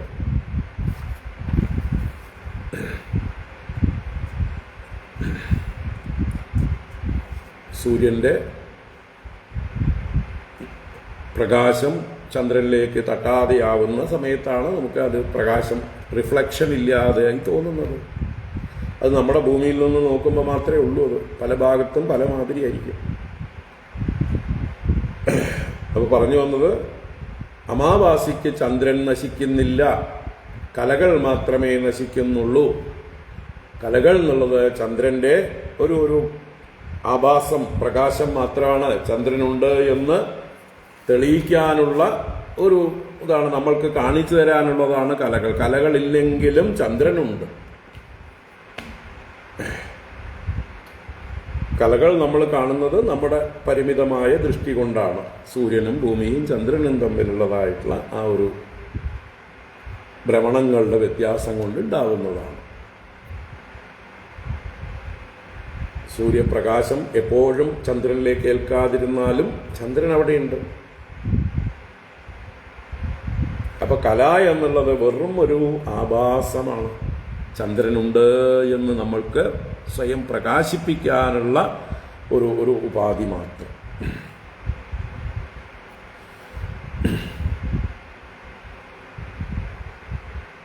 നമ്മൾ ഒരു കണ്ണാടിയിൽ നമ്മൾ ഇരുട്ടത്ത് നോക്കിയാലും കണ്ണാടി അവിടെയുണ്ട്, നമ്മളും ഇവിടെയുണ്ട്. പക്ഷെ പ്രകാശം കാണുന്നില്ല. പ്രകാശം അതിൽ നമ്മുടെ പ്രതിബിംബം കാണണമെങ്കിൽ എന്ത് വേണം? വെളിച്ചം വേണം. പ്രതിബിംബം സത്യമാണോ? അസത്താണ്. വെളിച്ചം വരുമ്പോൾ മാത്രമേ കണ്ണാടിയിൽ പ്രതിബിംബം കാണുള്ളൂ. അല്ലെങ്കിൽ കണ്ണാടിയുണ്ട്, ബിംബവുമുണ്ട്. പ്രതിബിംബത്തിനെ പ്രതിബിംബിക്കുന്നത് വെളിച്ചമാണ്. ഇതുപോലെ ചന്ദ്രന്റെ കലകളെ പ്രകാശിപ്പിക്കുന്നത് അതും സൂര്യനുമായിട്ട് വരുന്ന അഭിമുഖമായിട്ടുള്ള ഭാഗമാണ്.